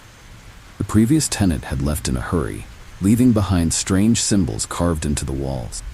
Ryan, intrigued and somewhat dismissive of their significance, decided to remove the symbols, thinking they were just the marks of a previous occupant's eccentricity. As he scraped away the symbols, a strange feeling began to envelop him. The apartment, once merely old-fashioned, now seemed imbued with a dark, oppressive energy. It wasn't long before the disturbances began. Ryan experienced vivid, unsettling dreams where he was pursued by shadowy figures. At night, he would hear inexplicable noises, whispers in the dark, footsteps that echoed through the empty halls, and a pervasive feeling of being watched. The haunting atmosphere of the apartment grew stronger with each passing day. Determined to find the source of the disturbances, Ryan researched the apartment's history. His search uncovered a chilling revelation. The symbols were part of an ancient curse that had been placed on the building. Previous tenant had been involved in occult practices, and the curse was meant to bind a malevolent spirit to the apartment. The more Ryan learned, the more he realized that by removing the symbols, he had unwittingly released the curse, allowing the dark entity to once again roam freely. The curse seemed to bring with it a series of increasingly frightening events. Objects would move on their own, doors would slam shut, and Ryan was plagued by an intense sense of dread that never seemed to leave him. The apartment felt alive with malevolent intent, and the dark entity that had been awakened seemed to have a particular interest in tormenting him. The once cozy apartment had transformed into a nightmarish prison, with Ryan as its unwilling occupant. As the days went on, Ryan tried various methods to rid himself of the curse: spiritual cleansings, charms, and even seeking the help of paranormal experts. Yet nothing seemed to work. The entity seemed to grow stronger with each attempt to banish it, and the haunting presence became more oppressive. Ryan was trapped in a nightmarish cycle, unable to escape the cursed apartment that had become his own personal hell. One night, in a final desperate attempt to reclaim his life, Ryan confronted the entity directly. Armed with what he hoped would be a powerful ritual, he attempted to banish the malevolent force once and for all. As he performed the ritual, the apartment seemed to come alive with a cacophony of eerie noises, and the shadows around him twisted and writhed. The struggle against the dark entity was intense, and Ryan's fear reached a fever pitch as he fought to break the curse that had ensnared him.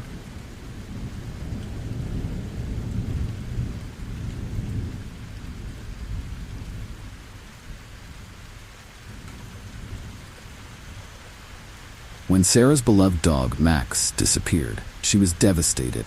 Max had been her constant companion, a loyal friend who had never left her side.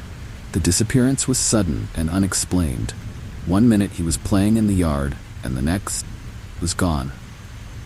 Sarah spent countless hours searching the neighborhood, putting up flyers and asking everyone she met if they had seen her pet.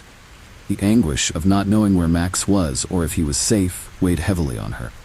Days turned into weeks with no sign of Max, and Sarah was starting to lose hope. Then she received a cryptic note slipped under her door. The message was chilling. "Max is part of the game. Find him if you can." The note was unsigned, but the handwriting was sharp and deliberate. It was clear that whoever had taken Max was toying with her, turning her desperate search into a twisted game. The sense of being hunted by the game's creator was palpable, adding a haunting layer to her already unbearable grief. Sarah's search took on a new intensity. She began to receive more notes, each one providing a new clue or challenge. The messages were always accompanied by eerie photographs of Max, taken in locations she recognized, but had already thoroughly searched. Clues led her through a maze of dead ends and false leads, heightening her frustration and fear. It felt like she was being played with, her every move observed and manipulated by a malevolent force. The deeper Sarah delved into the mystery, the more she realized the game was more than just a cruel prank. She started to notice signs that she was being followed. Strange figures in the distance, shadowy shapes that seemed to watch her from afar. The feeling of being watched grew stronger, and Sarah became increasingly paranoid. Her once safe routine was now overshadowed by the constant fear of what might happen next. As Sarah continued her search, the notes became increasingly disturbing. They started to contain threats against her own safety, suggesting that if she didn't solve the game quickly, she would face dire consequences. The threats were specific and chilling, describing in detail the dangers she might encounter. The more Sarah tried to solve the puzzle, the more she felt like she was being lured into a trap, with her own safety hanging in the balance. One night, Sarah received a final note with a location to check: an abandoned warehouse on the edge of town. The note was the last clue, and the sense of urgency was overwhelming. She arrived at the warehouse, her heart pounding with a mix of hope and dread. The building was dark and foreboding, the windows broken and the doors hanging ajar.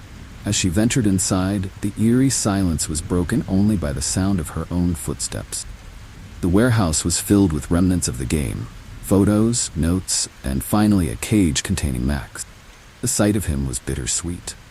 The true horror lay in the realization that the game had been watching her all along, and the danger was far from over.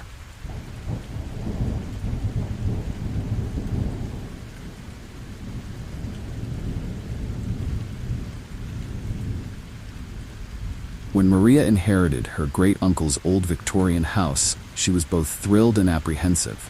The house, nestled on a quiet hill, had been in her family for generations and was filled with vintage charm and historical character.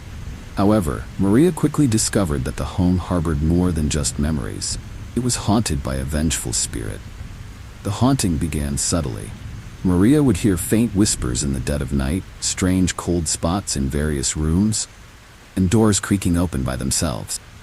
At first, she chalked it up to the quirks of an old house. But as the disturbances grew more pronounced, she started to feel a dark presence that seemed to follow her every move. One evening, while exploring the attic, Maria stumbled upon an old trunk filled with letters and photographs from her great-uncle's past. Among them was a diary that detailed a tragic story of betrayal and murder. The diary revealed that her great-uncle had been involved in a bitter dispute with a business partner who had met a gruesome end under suspicious circumstance. The spirit seemed to be seeking retribution, and Maria realized that it was targeting her as a representative of the family. The haunting escalated into a terrifying ordeal. Objects would fly across the room, and ghostly apparitions of the spirit would appear, particularly at night. Maria started to have nightmares, where she would see the spirit's anguished face and hear its chilling cries for justice. The ghost's relentless presence was both exhausting and terrifying, creating an atmosphere of dread in the once grand home. Determined to resolve the haunting, Maria consulted with a paranormal expert. The expert conducted a series of investigations and discovered that the spirit was indeed tied to the unresolved murder. The spirit's unrest was due to the fact that the murder had never been properly addressed or avenged, and it had been lashing out in anger and frustration. With the help of the expert, Maria conducted a ritual to help the spirit find peace. She performed a seance to communicate with the ghost, acknowledging its pain and pleading for forgiveness. The process was emotionally draining and frightening, but Maria was determined to end the torment. During the seance, the spirit appeared, its form becoming less menacing as Maria spoke. The air grew colder, and a profound sense of sorrow filled the room. The spirit's vengeful energy began to dissipate as Maria offered a symbolic gesture of reconciliation, placing a letter of apology and a token of respect at the site of the murder. After the ritual, the disturbances in the house began to subside.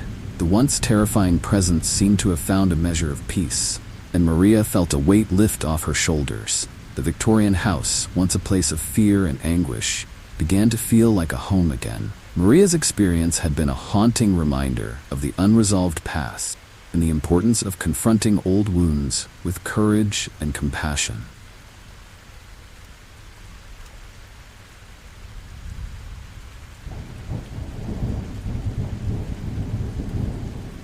James stumbled upon the mysterious invitation late one evening, its arrival as unexpected as it was unnerving. It was a plain envelope with no return address, containing a card that read simply, "You are invited, play a game. Prize is your life. Do you dare?" The card was adorned with a sinister emblem, an intricately designed skull surrounded by cryptic symbols. Initially dismissing it as a prank, James tossed the card aside. But the more he thought about it, the more his curiosity got the better of him. He found himself intrigued by the ominous challenge, and, despite his better judgment, he decided to attend the meeting described in the invitation. The location was a dilapidated warehouse on the outskirts of town, its broken windows and rusting metal giving it a hauntingly desolate appearance. When James arrived, he found several other people gathered, each looking as apprehensive and confused as he was. They were greeted by masked individuals who led them into a large, dark room filled with an eerie, oppressive silence. Participants were informed that the game would test their wits and survival skills. The rules were simple but terrifying. If they wanted to win, they had to outsmart their opponents in a series of increasingly dangerous challenges. If they failed, consequences would be fatal. The stakes were clear: win the game or die trying. The first challenge was deceptively simple: answer a series of riddles. But the riddles were twisted and dark, each one designed to unsettle and confuse. As the game progressed, the challenges grew more perilous. They included navigating a maze filled with traps, deciphering horrifying clues, and facing psychological tests that preyed on their deepest fears. With each challenge, tension mounted. The participants were forced to confront their own vulnerabilities and darkest thoughts. The atmosphere became increasingly suffocating, as if the walls themselves were closing in on them. The sense of impending doom was palpable, and James could feel his heart racing with every step. As the hours dragged on, the contestants began to fall victim to the game's cruel twists. Some were eliminated in horrific ways, their screams echoing through the warehouse. The sense of camaraderie among the survivors quickly gave way to paranoia and desperation. James felt a chilling realization that the game was not just about winning, it was about survival. Eventually, James found himself in the final round, facing off against a single opponent in a macabre showdown. The challenge was a deadly test of endurance and mental fortitude. As he struggled to keep his composure, couldn't shake the feeling that the game was rigged, designed to ensure that only one would make it out alive. In a climactic and horrifying twist, James managed to outlast his opponent, but the victory felt hollow. The game's organizers revealed themselves, their faces hidden behind masks of glee. The sense of dread was replaced by a profound horror as James realized the game had been a cruel and calculated scheme to exploit human fear and suffering. The experience left James deeply traumatized. He returned to his normal life. The memories of the deadly game haunted him relentlessly.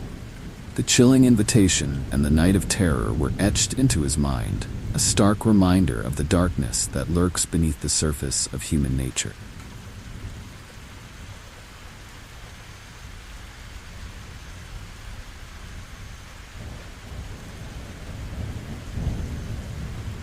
As the sun dipped below the horizon, casting long shadows across the city streets, Mark's night shift as a rideshare driver began. It was a relatively quiet evening until his phone buzzed with a new fare request. Pickup location was in a dimly lit alleyway, and the destination was even more unusual. A remote area on the outskirts of town that Mark had never heard of. When Mark arrived at the pickup point, he was greeted by a passenger cloaked in an oversized dark coat. The figure's face was obscured by the brim of a hat pulled low, casting an eerie shadow over their features. Passengers slid into the back seat without a word, and the air inside the car grew uncomfortably cold. Mark shivered, brushed it off as a draft. The ride began, and the passengers' directions were vague and unsettling. Head straight for a while, then turn left where the trees are. Passenger instructed in a voice that was barely more than a whisper. The vague instructions seemed out of place, but Mark followed them, driven by a mix of curiosity and unease. As the night wore on, the route became increasingly bizarre. The streets grew darker, the scenery more desolate. Mark couldn't shake the feeling that he was being led somewhere he shouldn't be. The passenger remained silent, their presence hauntingly still, only occasionally shifting in the seat. The unease in Mark's gut grew, and he started to feel like he was part of something sinister. Eventually, the car reached a secluded area surrounded by dense woods. Passengers' directions led them down a narrow, overgrown path that ended at an abandoned house. The place looked like something out of a nightmare, its windows boarded up, the paint peeling, and an overall sense of decay hanging heavy in the air. Mark's instincts screamed at him to turn back, but the passenger's next move was even more chilling. "Stop here," the passenger said, their voice now sounding eerily hollow. Mark glanced in the rearview mirror, trying to catch a glimpse of the passenger's face, but all he could see was darkness. Suddenly, the back door of the car flung open, and the passenger began to exit, their movements eerily deliberate. Panic surged through Mark as he realized he had no intention of leaving the passenger behind in this forsaken place. As he prepared to drive away, the passenger suddenly reached forward and grabbed the back of his seat, their grip cold and unyielding.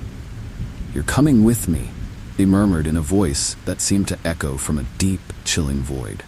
Mark's heart pounded in his chest as he desperately tried to shake off the grip and speed away.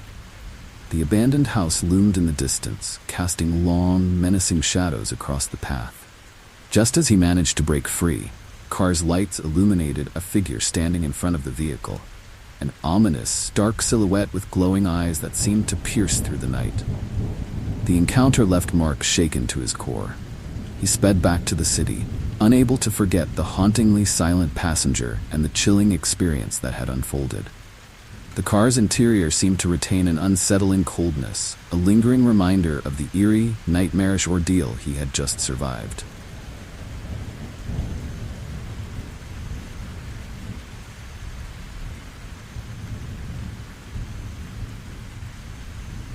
Emily and James had recently moved into a charming old house that had been in James's family for generations.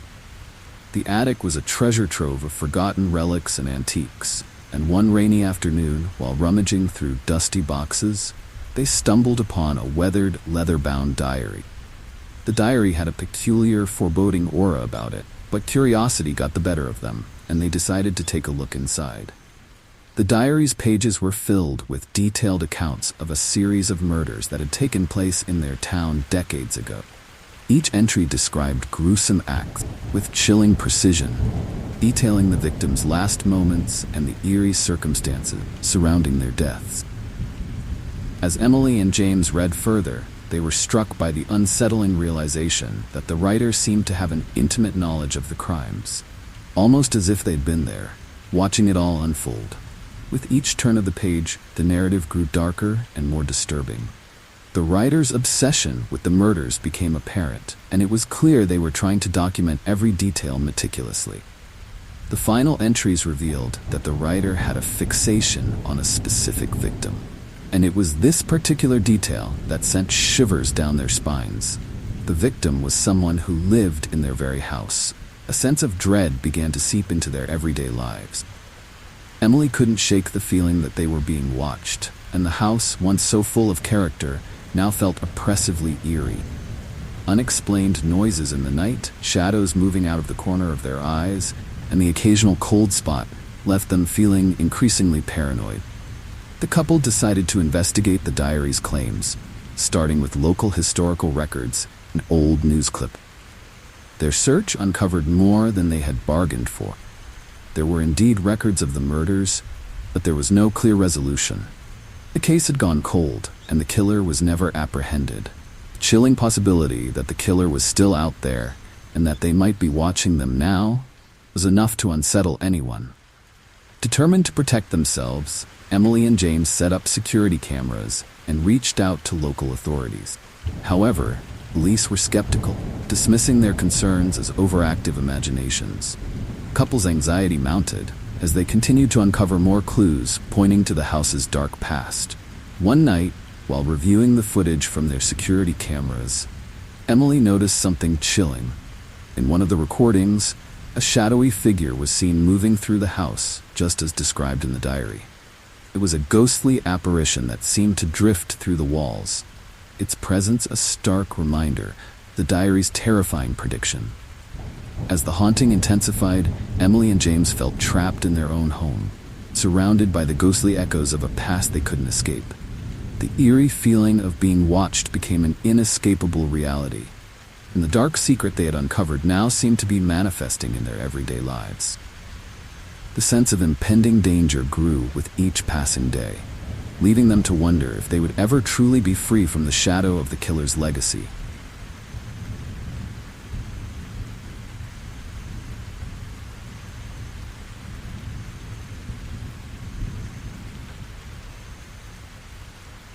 Sarah had always prided herself on being a cautious and independent woman. So, when she began receiving anonymous gifts, she initially found them puzzling but harmless.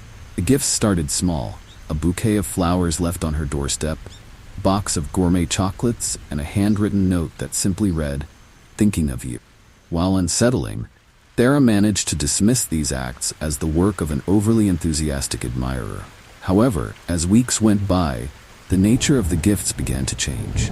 The items became increasingly personal. A photograph of Sarah's favorite cafe, a pendant she had lost months ago, and a note detailing her daily routine with unnerving accuracy. Each gift was accompanied by a note that seemed to get closer and closer to her private life. It was as if the sender was watching her every move. The sense of invasion was palpable. Sarah started feeling like she was constantly being observed. She began checking her surroundings more carefully, but no matter how vigilant she was, she couldn't shake the feeling of someone lurking in the shadows. The gifts were not just disturbing, they were haunting, and their arrival was always timed with unsettling precision. One night, Sarah returned home to find a new gift waiting for her. A leather-bound journal with her name engraved on it. The journal contained entries that described her thoughts and feelings in eerie detail, mirroring her own inner monologue. The entries included intimate details about her fears and her life, things that no one outside her closest circle could know. In a state of panic, Sarah decided to report the situation to the police. However, her complaints were met with skepticism. Police needed concrete evidence, and the gifts, while unnerving, did not constitute a tangible threat on their own. They advised her to be cautious, but assured her they would investigate if anything more substantial came up. As the gifts continued to arrive, Sarah became increasingly isolated. She installed security cameras around her home, hoping to catch a glimpse of the mysterious sender. It wasn't until she reviewed the footage that she discovered something truly chilling. The images of her stalker's shadowy figure slipping through her garden late at night, always just out of sight, but undeniably present. The realization that someone was so intimately aware of her life and movements was profoundly disturbing. Dara's fear grew, and the once comforting confines of her home now felt like a prison. Her life had become a living nightmare, and the feeling of being watched, of the unseen stalker growing ever closer, was more than she could bear. Desperate for answers, Sarah took a risk and confronted the stalker directly, using the clues and patterns from the gifts to track them down. The confrontation was as harrowing as she had feared, revealing not just a person, but an elaborate scheme of psychological terror designed to break her spirit. The aftermath of the encounter left Sarah grappling with the chilling reality that the stalker's presence was both a haunting reminder of her own vulnerability and a dark chapter she would never forget.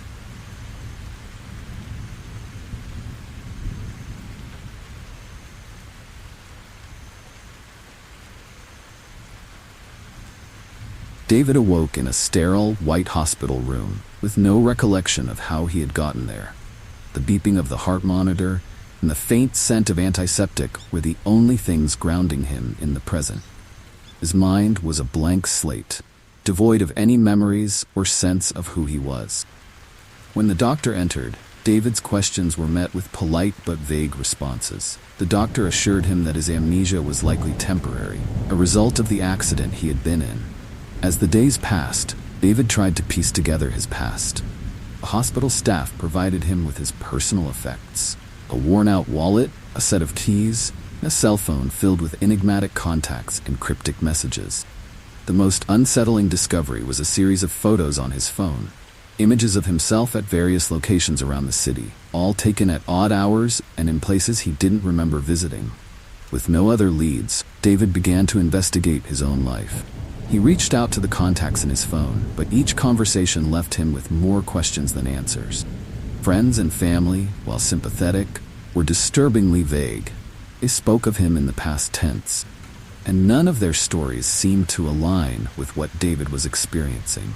One evening, while going through his phone's text messages, David received a new message from an unknown number. "You can't escape what you've done. They're coming for you." The chilling message was accompanied by a photo of him, taken from an angle that suggested someone had been watching him from a distance.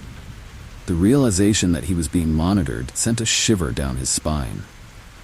David's attempts to find out who was behind the messages led him to a series of disturbing revelations. He discovered that there was a group of people who had been searching for him, claiming he had wronged them in some way. The more he delved into his past, the more he unearthed troubling details, hints of betrayal, deceit, and a mysterious incident that had left a mark on his life. Feeling increasingly paranoid, David began to suspect that his amnesia was not a mere accident but a deliberate act. Someone had erased his memories. Now, they were trying to cover their tracks. The feeling of being hunted became more intense as he noticed shadowy figures following him and received threatening phone calls. Desperation drove David to seek help from private investigators and legal experts, but each lead seemed to point him back to a deep, hidden conspiracy. The deeper he dug, the more he realized that his forgotten identity was intricately connected to a dark and dangerous web of deceit. His search for the truth became a race against time as he struggled to uncover the mysteries of his past before it was too late. Every turn in his investigation seemed to lead him further into a chilling labyrinth of secrets, where he discovered the cost of uncovering his true identity might be far greater than he could ever have imagined.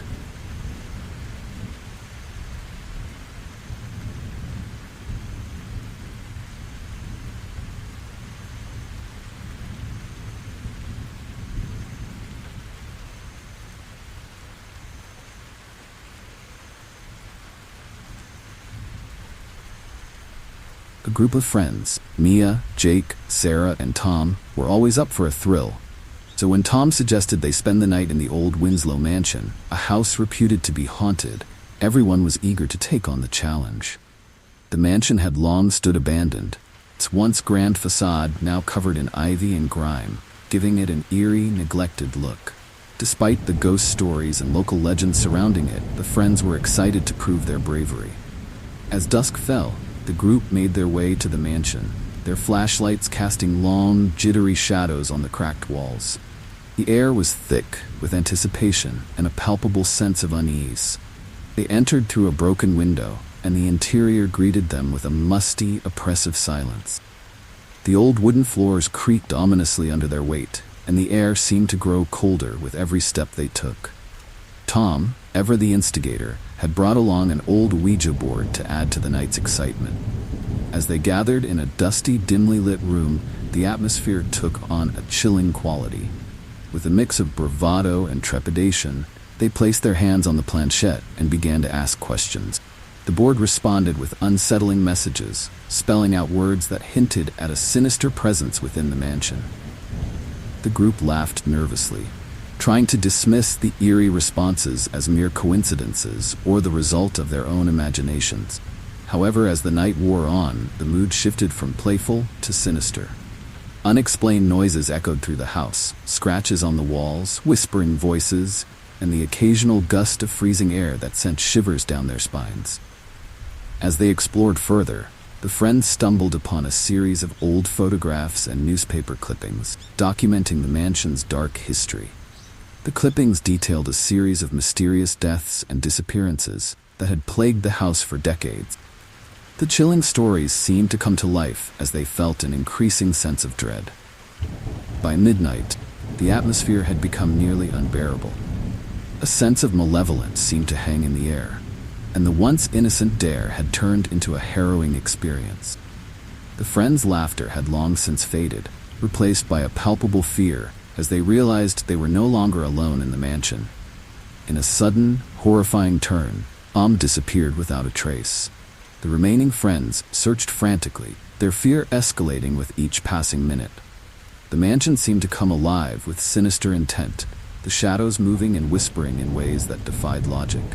The friends were trapped in a nightmare, their once harrowing dare, now a fight for survival. One by one, they fell victim to the house's dark forces. The once excited friends were now engulfed in a chilling struggle against an unknown evil, their courage replaced by raw terror. The mansion, with its haunting past and malevolent presence, had claimed them all, leaving their fate a chilling reminder of the dangers that lurk when you dare to challenge the unknown. The next morning, the mansion stood silent once more, its dark secrets concealed behind its decaying walls. The only evidence of the night's events was a series of abandoned belongings and a haunting emptiness that would linger long after the friends had vanished.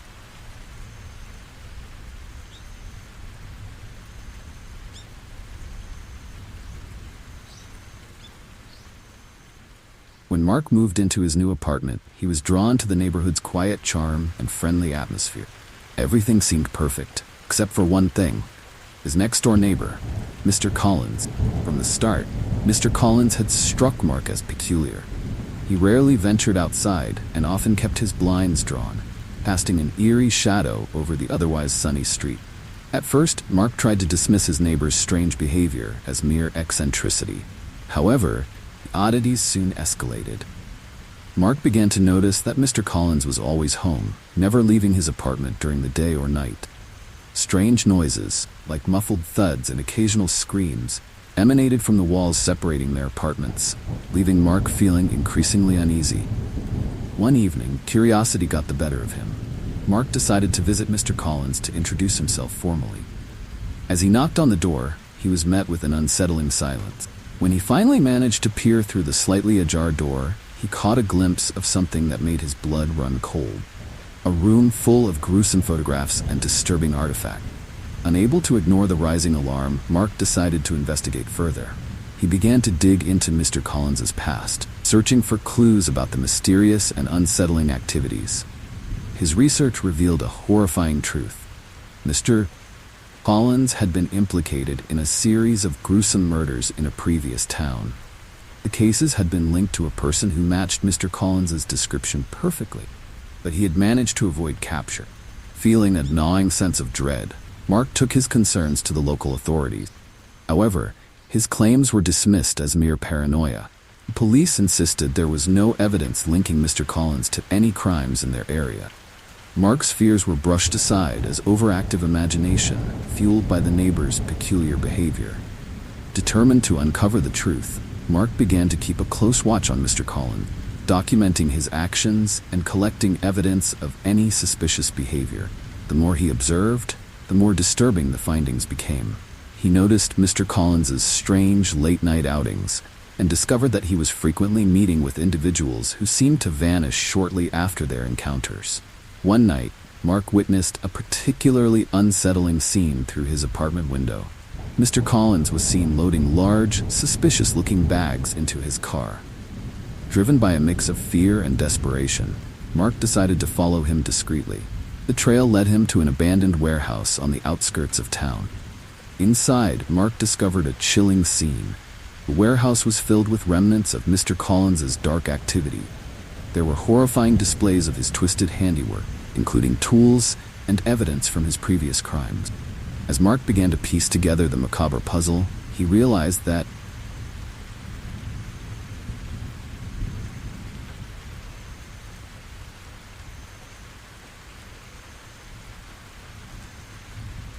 Lena had always enjoyed the solitude of her cozy home, nestled in a quiet suburb. She found peace in the familiarity of her surrounding, away from the hustle and bustle of city life. However, that tranquility was shattered one night when she began hearing laughter echoing through her house. The laughter was faint at first, almost like a distant memory, but it grew louder and more frequent with each passing night. The first time Lena heard the eerie laughter, she assumed it was a figment of her imagination, or perhaps the remnants of a dream. But as the nights went by, the sound persisted, growing more distinct and unsettling.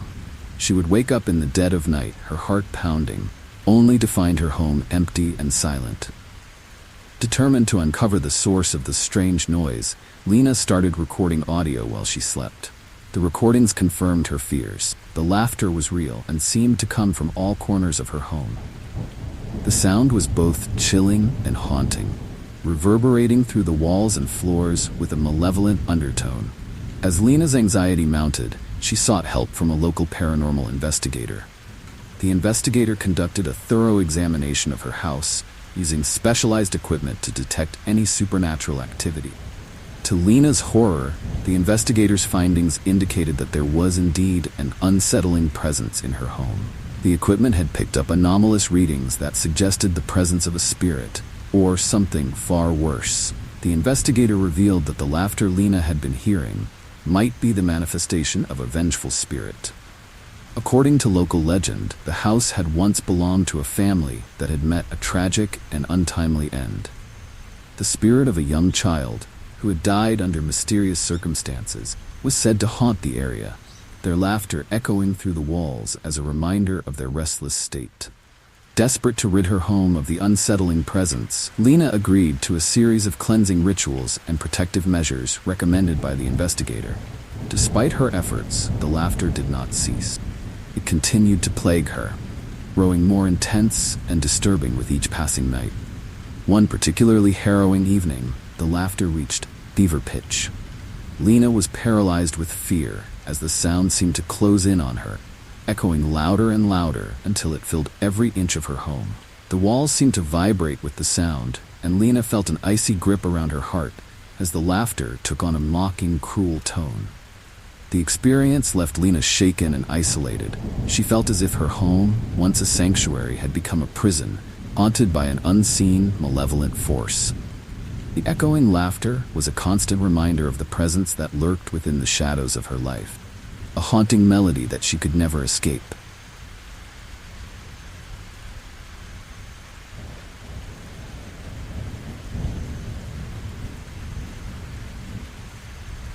A group of friends, Emily, David, Laura, and Chris, had been looking forward to their weekend getaway for months. They planned a camping trip to a secluded cabin deep in the woods, far from the distractions of daily life. The cabin was old and rustic, but its charm and isolation seemed perfect for a relaxing retreat. The first night went off without a hitch. They cooked a hearty meal over the campfire, shared stories, and enjoyed each other's company. As the sun set, they settled into the cabin, and the peaceful ambiance of the forest enveloped them. They joked and laughed, their voices echoing through the still night. However, things took a dark turn the following morning when Chris went missing. At first, the others thought he had simply wandered off to explore the woods. They called out for him and searched the immediate area, but there was no sign of him. As the hours passed, panic set in. They expanded their search area, calling Chris's name and scouring the forest, but he was nowhere to be found. The group's anxiety mounted as they realized something was seriously wrong. Chris was a seasoned outdoorsman and was well prepared for any situation.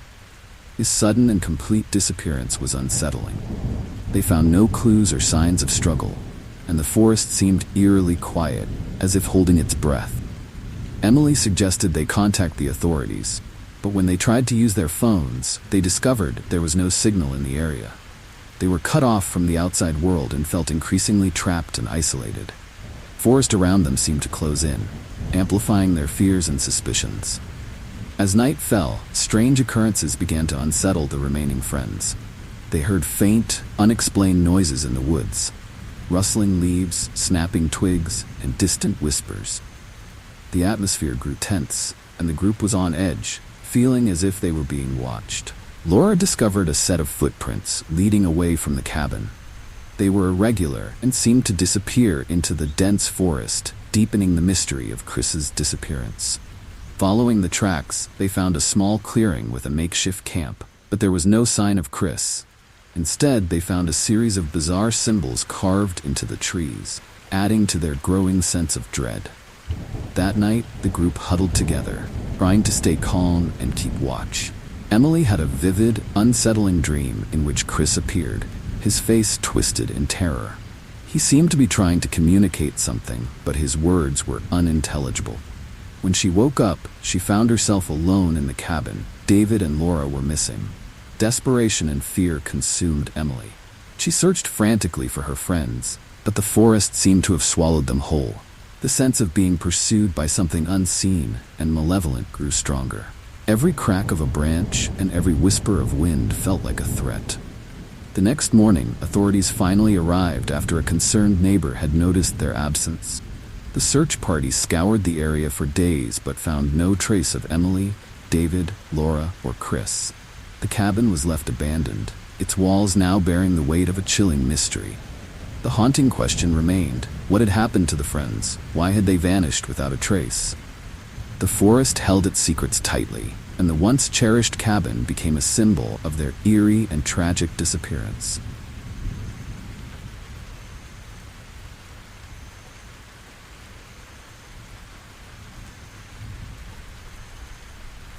When Nathan moved into the old apartment on Elm Street, he was eager for a fresh start.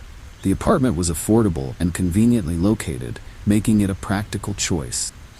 However, from the moment he entered, there was something oddly unsettling about the place. The air felt heavy, and the walls seemed to whisper with a disquieting chill. Nathan's unease was soon confirmed when he discovered strange symbols carved into the walls of his new home. They were subtle but unmistakable, etched into the paint with an almost obsessive precision. Intrigued and slightly unnerved, Nathan tried to ignore them, chalking them up to the previous tenant's eccentricity. But the symbols only grew more elaborate over time, their presence becoming more conspicuous. At first, Nathan attempted to remove the symbols with cleaning supplies and paint.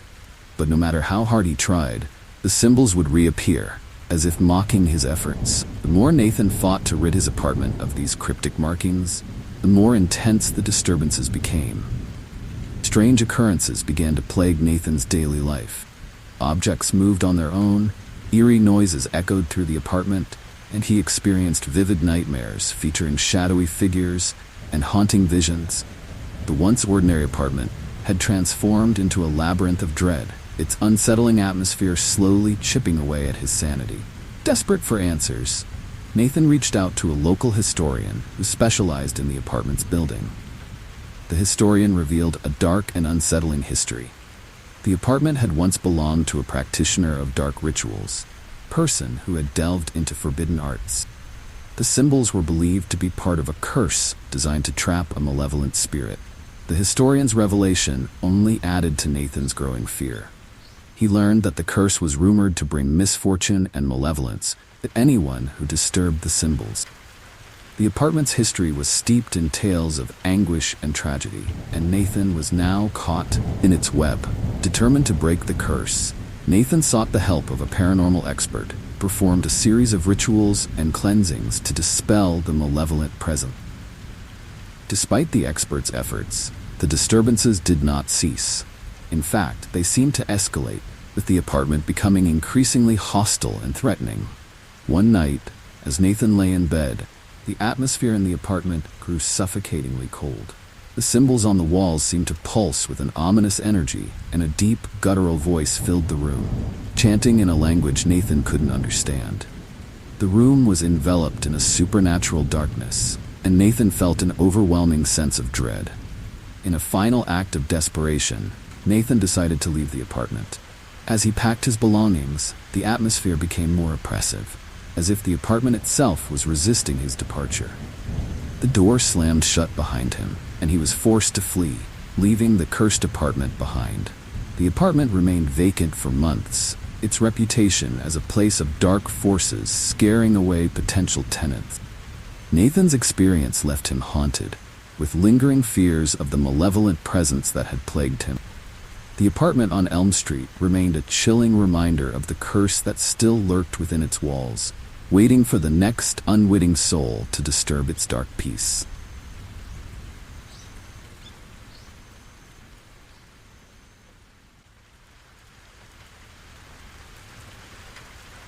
When Sarah's beloved dog, Max, went missing, her heart sank. Max was more than just a pet. He was her loyal companion, confidant. Sarah had taken every precaution to ensure his safety, yet one morning, Max was nowhere to be found. The yard, once filled with his playful barks and wagging tail, was eerily silent. Desperate, Sarah plastered the neighborhood with missing pet posters and contacted local shelters and veterinarian.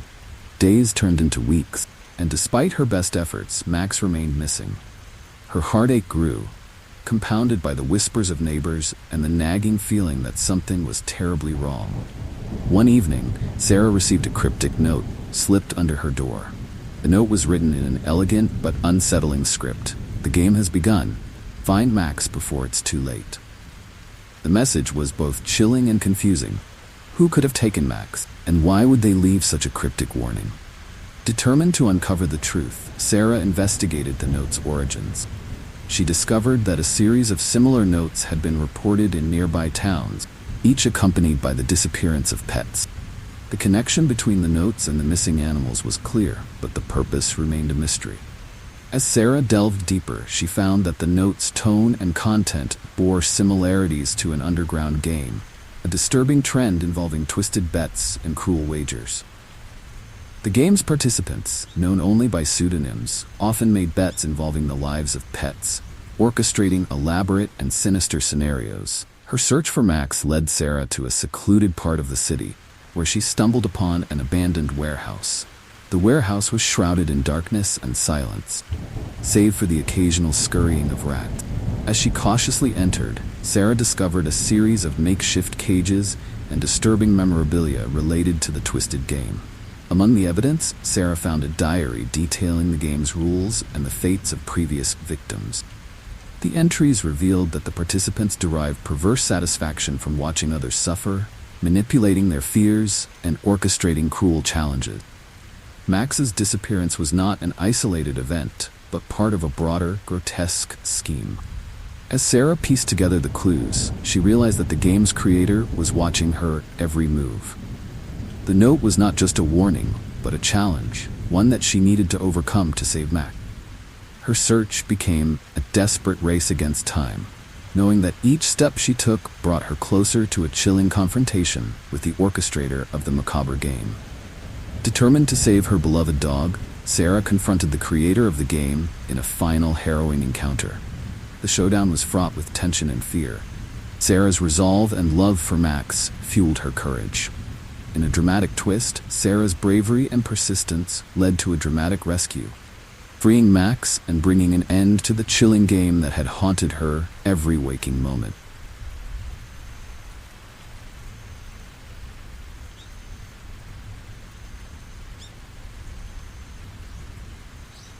When 5 friends, Jenna, Mark, Lisa, Tom, and Alice, decided to spend the night in the old, supposedly haunted mansion on the outskirts of town, they were driven more by curiosity and bravado than by genuine fear.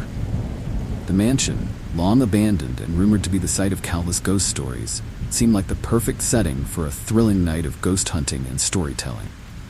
The group arrived at the mansion just as dusk fell, fading light casting eerie shadows over the crumbling facade. They joked and laughed as they set up their gear, setting up cameras and voice recorders in various rooms. The air was thick with excitement and a hint of nervous energy, but no one truly expected anything out of the ordinary. As night deepened, they gathered in the grand, dust-laden living room, where the mansion's dark history seemed most palpable. They turned off all lights, relying only on the dim glow of their flashlights and the flickering of a few candles. It wasn't long before they began to hear strange noises. Creaks, groans, and faint whispers set their nerves on edge. Just as they were about to dismiss the sounds as the house settling or their imaginations running wild, Jenna discovered an old, leather-bound book on a dusty shelf. The book was bound with what appeared to be a black ribbon and had an unsettling aura about it.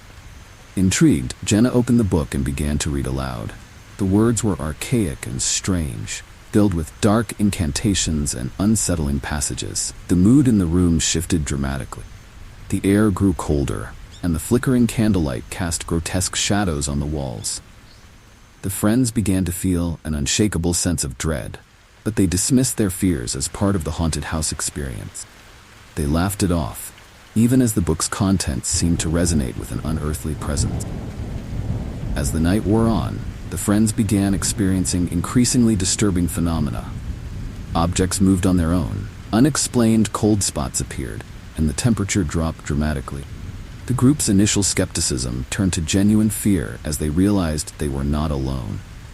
At around midnight, Mark dared Lisa to venture into the basement, a place they had previously avoided due to its dark, foreboding atmosphere.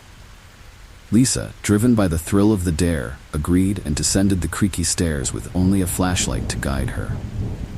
The basement was pitch black and filled with old furniture covered in dust, creating an unsettlingly oppressive atmosphere. As Lisa explored the basement, she discovered a hidden door behind a stack of old crates. The door was slightly ajar, and the faint sound of something scraping against the floor could be heard from within. Lisa's heart raced as she pushed the door open, revealing a small, dimly lit room filled with old, dusty objects and what looked like ritualistic symbols drawn on the walls. Suddenly, the door slammed shut behind her, plunging her into darkness. The friends upstairs heard her muffled screams and rushed to open the door, but it wouldn't budge. Panic set in as they struggled to free Lisa from the room. The house seemed to resist their efforts, with the walls shaking and a guttural, menacing voice echoing through the space. When they finally managed to open the door, they found the room empty. Lisa was nowhere to be seen. In her place was a chilling message scrawled on the wall in a dark, reddish substance. "One must stay to make the game fair."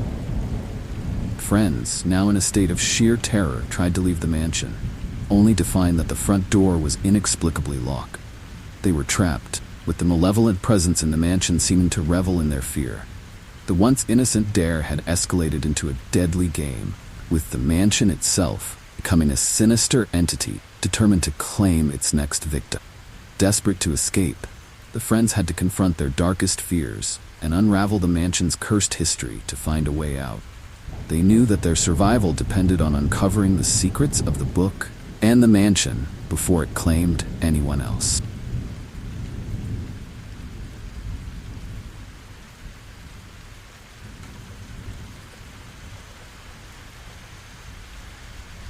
It was a regular shift on a cold, foggy night when I took the wheel of the late-night bus. The roads were quiet, almost eerily so. That's how I liked it. Peaceful.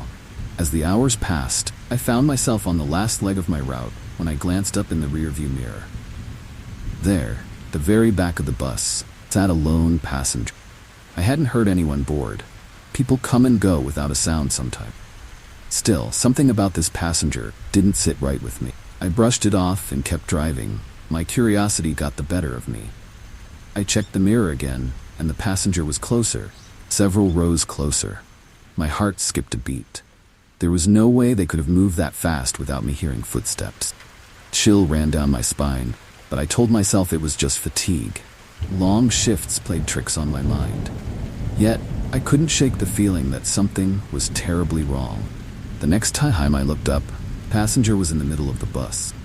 I could see their figure more clearly now, not their face. It was as if the shadows clung to them. My hands tightened on the steering wheel, and I felt an icy sweat break out on my neck. My gut screamed at me to stop the bus. Couldn't. It was like some unseen force was propelling me forward, keeping my foot glued to the pedal.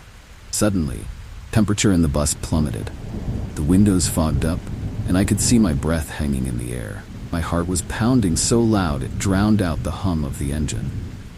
I glanced back once more, and the passenger was right behind me, just one row back.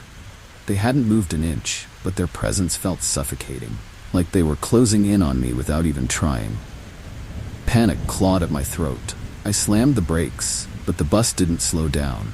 It was as if the road itself had taken control, dragging me and the passenger toward some unseen destination. I shouted for the person to speak, to show themselves. All I got in return was silence. That haunting, deafening silence that wrapped around the bus like a dark cloud. I wasn't alone anymore, but I wished more than anything that I was. My hands trembled as I checked the mirror again. The passenger was gone, vanished. The icy feeling in the pit of my stomach told me they were still there, watching, waiting. I gripped the wheel tighter, praying for the ride to end. The road stretched on, endlessly. Felt like I'd entered another world, one where time and space bent to the will of something far more sinister than I could comprehend. Minutes passed, though they felt like hours. My mind raced with thoughts of escape, but no matter how many turns I took or how many detours I tried, the road always looped back. And then, without warning, bus screeched to a halt. The doors flew open, but I hadn't touched the controls. It was as if something, or someone, had decided it was time for me to leave. I hesitated, looking around for any sign of life, but deep down, I knew leaving wasn't an option. I had a gut-wrenching feeling that whatever force had brought me here wasn't done with me yet. The air was thick with tension, so chilling and suffocating that it felt like I was being smothered. The passenger was still with me, unseen but felt. And I knew, I just knew, they were waiting for me to make a move. Finally, in a last-ditch effort, I ran for the door, hoping I could outrun whatever fate awaited me. But as soon as my feet hit the ground, I realized something horrifying. The road wasn't solid beneath me anymore. It shifted and twisted, and I stumbled, feeling as though the earth itself was pulling me into its depth. The bus now behind me stood empty, but not for long. The passenger was waiting for another victim. The last thing I remember was a cold hand on my shoulder, pulling me back toward the bus. I fought to stay upright, to escape, but the grip was too strong. As I was dragged backward, I knew my time had come. There was no escaping the haunting presence that had claimed me. That night, I was no longer just a driver. I was the next passenger.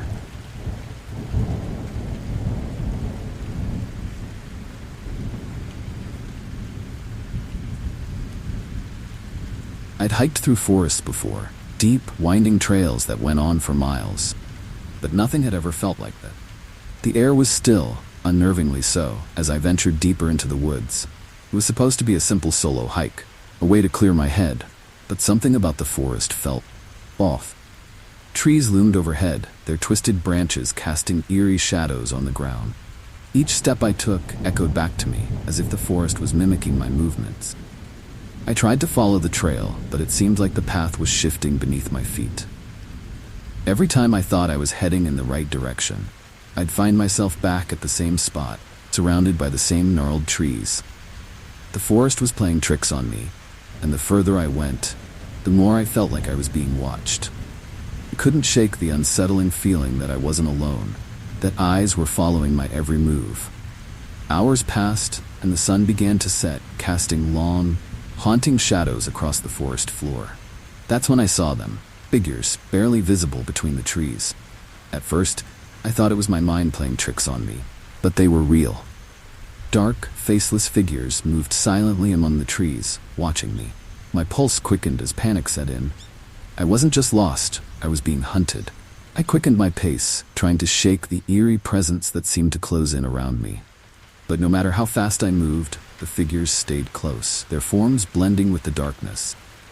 My breath came in ragged gasps as I darted through the underbrush, desperate to find an exit. But every turn I made led me deeper into the forest. Trail, once clear, had vanished entirely, leaving me trapped in an endless maze. The forest seemed alive now, twisting and warping around me as if it had a mind of its own. The trees groaned and creaked, their branches reaching out like skeletal arms, trying to ensnare me.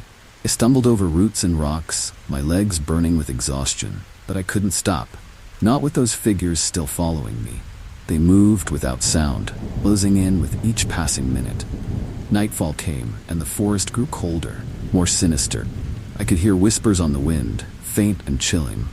It was as if the trees themselves were speaking, telling me to give up, to surrender to the forest's will. But I couldn't. I refused. My only hope was to find a way out before the forest, and whatever haunted it claimed me for good. As the hours dragged on, I realized with growing horror, the forest wasn't just trapping me, it was changing me. My thoughts became hazy, and my sense of direction vanished entirely. I was no longer sure where I was or how long I'd been walking. Figures always just out of sight seemed to be waiting for something, waiting for me to break. But I couldn't let them win. I tried to remember the way I came, retracing my steps as best I could. But the landscape had shifted, and every path looked the same. I was hopelessly lost. Just as despair began to set in, I heard something, faint rustling in the distance. It wasn't like the others, it sounded human. I called out, hoping for a response, but the only answer was silence. A chilling, deafening silence that sent shivers down my spine.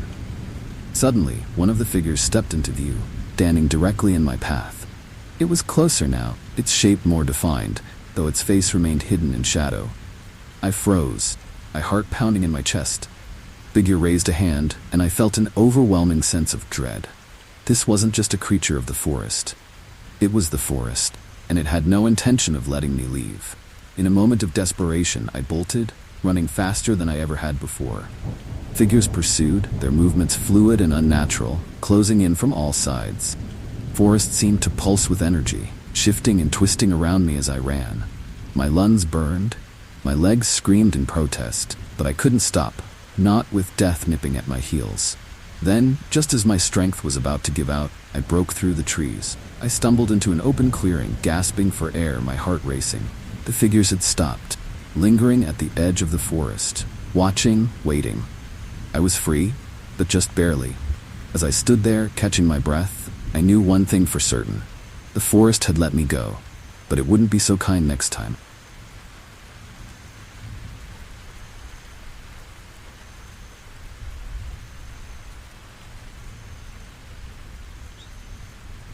Moving into our dream home was supposed to be the start of something new. Quiet neighborhood, friendly neighbors, and a cozy little house. It was everything we wanted. For the first few weeks, everything was perfect. We settled in quickly, enjoying the peaceful nights and the comforting silence. But then the knocking started. At first, it was a single knock, just a soft tap at the door late in the evening. We thought nothing of it.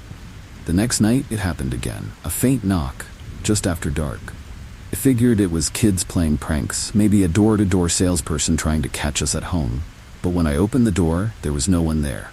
Just the stillness of the night and the eerie feeling that someone had been standing right outside. I brushed it off again, though a chill crept up my spine. After all, this was supposed to be our perfect home. As the days passed, the knocks became more frequent. Every evening, just as the sun dipped below the horizon, we'd hear it. Always the same soft, unsettling knock, but there was never anyone at the door. My wife began to grow uneasy, and I couldn't blame her. The once peaceful nights now felt chilling, like something was waiting just beyond the door. I started locking all the windows, double-checking the doors, but it didn't stop. One night, knocking came earlier, just before sunset. This time, I didn't answer right away. Instead, I watched from the window, hoping to catch a glimpse of whoever was playing this sick game. What I saw sent a shiver down my spine. A man stood on the porch, staring at the door, motionless. He wasn't knocking. He was just standing there, waiting. And then, as if sensing my gaze, he turned and walked away. I thought that would be the end of it. But the next night, the knocking returned, louder this time. My wife was terrified, and I couldn't blame her. Something about that stranger felt wrong, like he wasn't just some prankster. He knew too much. He knew our schedule, when we'd be home and when we'd answer the door. I called the police, but they didn't take it seriously. Just a prank, they said. It'll pass. But it didn't. The knocks came every night now, more insistent, more demanding. Each time, my heart would race, and I'd feel that chilling dread wash over me. The stranger was no longer content with just knocking. He wanted something more, and it became clear when one evening, the knock was followed by a voice, a low, gravelly whisper from behind the door. "I know you're in there." My blood ran cold. We stopped answering the door entirely, but the knocking never stopped. Night after night came, relentless and haunting. I tried to rationalize it, telling myself it was just someone messing with us. Deep down, I knew better. The stranger wasn't asking for something. He was demanding it. And with each passing night, his presence felt more threatening, more dangerous. It was only a matter of time before he forced his way inside. Then, one night, the knocking stopped altogether. At first, we felt relieved. Maybe he had finally given up. The silence was worse. It was eerie, haunting, as if the entire house was holding its breath. We sat in the dark, waiting for something to happen, but there was nothing. No knock, no voice, just silence. But deep down, I knew he was still out there, watching, waiting for the right moment. Just when we thought we could finally relax, we heard it. The sound of footsteps inside the house. Slow, deliberate footsteps echoing through the hallways. My wife grabbed my arm, eyes wide with fear. "He's inside?" she whispered. My heart raced as we scrambled to find the source, but no matter where we looked, we couldn't find him. The stranger had entered our home without a sound, and now he was moving through it like he owned the place. We never saw him. We felt his presence everywhere. In the hallways, in the living room, even in our bedroom at night. The knocking at the door was gone, but the terror had only just begun. We knew we couldn't stay in the house any longer, but every time we tried to leave, something stopped us.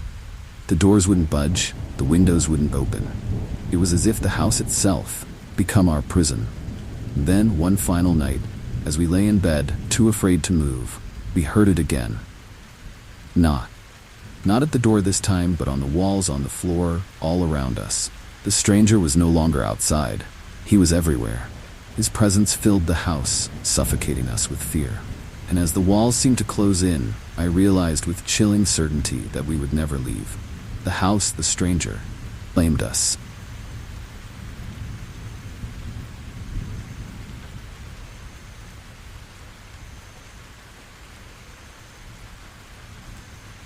We planned that night for months. A blood moon, a rare celestial event, perfect for a little stargazing. Group of friends, a few tents, and a remote campsite far from the city lights. It was supposed to be a fun, peaceful night under the stars.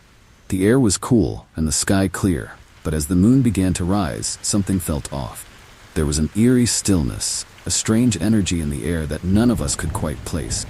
As the blood moon reached its peak, the landscape was bathed in an unsettling crimson glow. We sat around the campfire, laughing, but there was tension in the air, a sense of being watched. Then we heard it, voices low and haunting, carried on the wind. We weren't alone. Someone or something was out there, moving in the shadows. We tried to brush it off, convincing ourselves it was just the wind or distant campers. But deep down, we knew better. Curiosity got the best of us, and we decided to investigate. We followed the sound through the trees, our flashlights cutting through the darkness. As we got closer, the voices grew louder, more distinct, and we realized they were chanting. We stumbled upon a clearing, and there, under the blood-red moon, stood a group of hooded figures gathered around a stone altar. They moved in unison, performing some kind of ritual, their voices rising in a chilling crescendo. We froze, watching in horror as they drew symbols in the dirt and lit candles in a precise pattern.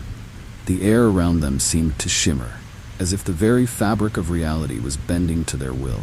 My heart pounded in my chest, and I whispered to my friends that we needed to leave, now.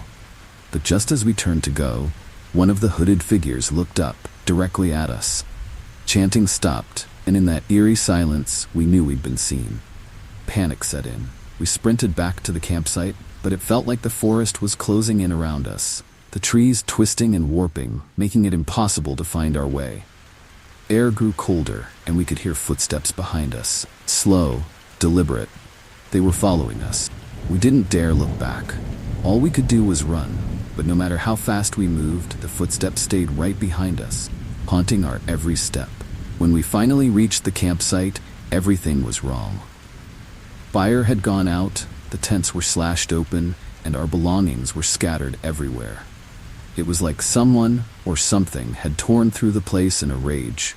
The blood moon hung overhead, casting everything in that same ominous red light, making the scene even more terrifying. We grabbed what we could and tried to leave, but the hooded figures were closing in. We could hear their chanting again, growing louder with each passing second. It was like they were summoning something dark and ancient. The ground beneath us seemed to pulse with energy, and the symbols they'd drawn in the clearing appeared to glow faintly in the distance. One of my friends screamed, pointing to the tree line. The figures were there, watching us, waiting. Desperation kicked in. We piled into the car, but it wouldn't start. The engine sputtered and died, leaving us trapped in the eerie silence. Chanting grew louder, almost deafening now, and the hooded figures stepped closer, surrounding us. There was no escape. We were trapped, and whatever ritual they were performing wasn't over yet. The air grew thick with dread, and I could feel the weight of something malevolent pressing down on us. Suddenly, one of the figures stepped forward, pulling back their hood to reveal a face I'll never forget. Gaunt, pale, with eyes that seemed to glow in the moonlight. They raised their hands toward the sky, and the chanting reached its peak. The ground beneath us shook, and a piercing scream echoed through the forest. It covered my ears, but the sound was inside my head, reverberating through my skull. It felt like the very air was trying to tear us apart. And then, just as suddenly as it started, it stopped. The hooded figures were gone, vanished into the night without a trace. The forest fell silent, and the moon began to fade back to its normal color. We were left standing there, shaken and terrified, unsure of what had just happened. It felt like we'd come close to something dark, something we weren't meant to see, and we'd barely escaped with our lives. We never spoke about that night again. Even now, when I think back on it, a chill runs down my spine. I don't know what those figures were or what they wanted, but I know one thing for sure: we were lucky to get out. The blood moon may have passed, but the memory of that night still lingers, haunting me in ways I can't explain. Sometimes, late at night, I can still hear the chanting.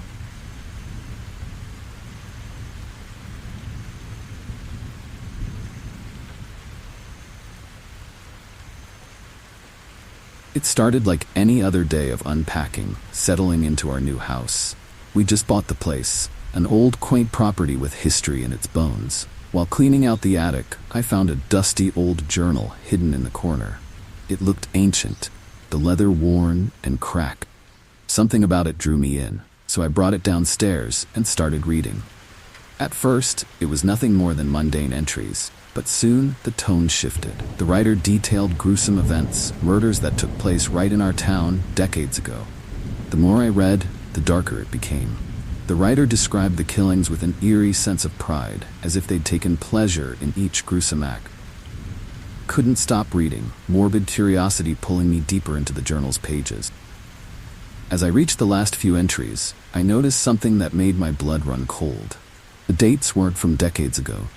They were from last year, and the most recent entry was dated only a week before we'd moved in.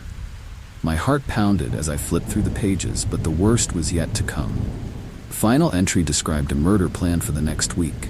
The victim? Me. My hands shook as I read my own name scrawled on the page, followed by a chilling description of how it would happen. It was impossible. Just a twisted coincidence, I told myself, but deep down, I knew better. This journal wasn't fiction. It was a warning. I tried to brush it off, convince myself it was all in my head. But strange things started happening around the house. Footsteps in the hall when no one was there, doors creaking open in the dead of night, and the distinct feeling of being watched. I couldn't shake the sense that someone, or something, was always just out of sight, waiting for the right moment. The journal's predictions were starting to feel less like fiction and more like a script, unfolding in real time. As the days passed, the feeling of dread only grew. Couldn't sleep.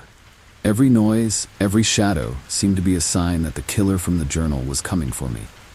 I tried telling my partner, but they didn't believe me. They thought it was just stress from the move, but I knew better. I started carrying the journal with me, flipping through the pages over and over, searching for some clue that might help me escape the fate. Seemed inevitable. The date of my supposed murder was fast approaching, and my fear turned into desperation. I tried calling the police, but they didn't take me seriously. It's just a story, they said. There's no proof. But I knew the truth. There was no escaping this. The journal had laid out everything in chilling detail. I even tried leaving the house, but something always pulled me back. It was like the house itself was holding me captive, ensuring that I stayed for what was coming. The night of the predicted murder finally arrived. I locked every door, checked every window, but the sense of impending doom hung in the air like a dark cloud. I sat in the living room, gripping the journal tightly, waiting for something to happen. Midnight came and went, and for a moment, I thought I'd escaped. Maybe it had all been in my head, but then the lights flickered, and I heard it. Unmistakable sound of someone walking down the hall. My heart raced as I stood up, clutching the journal like a shield. Footsteps grew louder, closer, until they stopped just outside the living room door. I could see a shadow moving on the other side. And then, slowly, door creaked open. I froze, my body paralyzed with fear. The figure that stepped through wasn't someone I recognized, but their face was familiar, hauntingly familiar. It was the same face I'd imagined while reading the journal. I backed away, but the figure advanced, silent and deliberate. There was no escape. I knew that now. The journal hadn't just predicted this. It had made it happen. As the figure reached out, a cold hand brushed against my arm and I screamed. But no sound came out. The room went dark, and the last thing I saw before everything went black was the journal, lying open on the floor. Final entry complete. I woke up the next morning, disoriented and confused. I was still in the living room, the journal resting on the coffee table as if nothing had happened. But something had changed. The final entry in the journal had been rewritten, detailing the events of the previous night, and at the very bottom was a new line. The next victim is near. My heart sank as I realized that the journal wasn't finished, not by a long shot.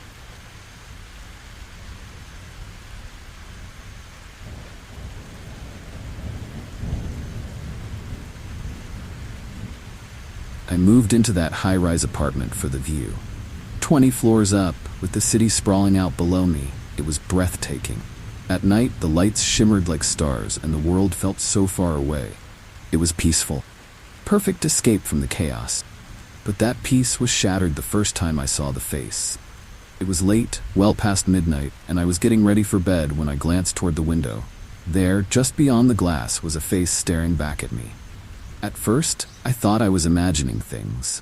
I was on the 20th floor. There's no way anyone could be outside my window. I rubbed my eyes, convinced it was just a trick of the light, maybe a reflection.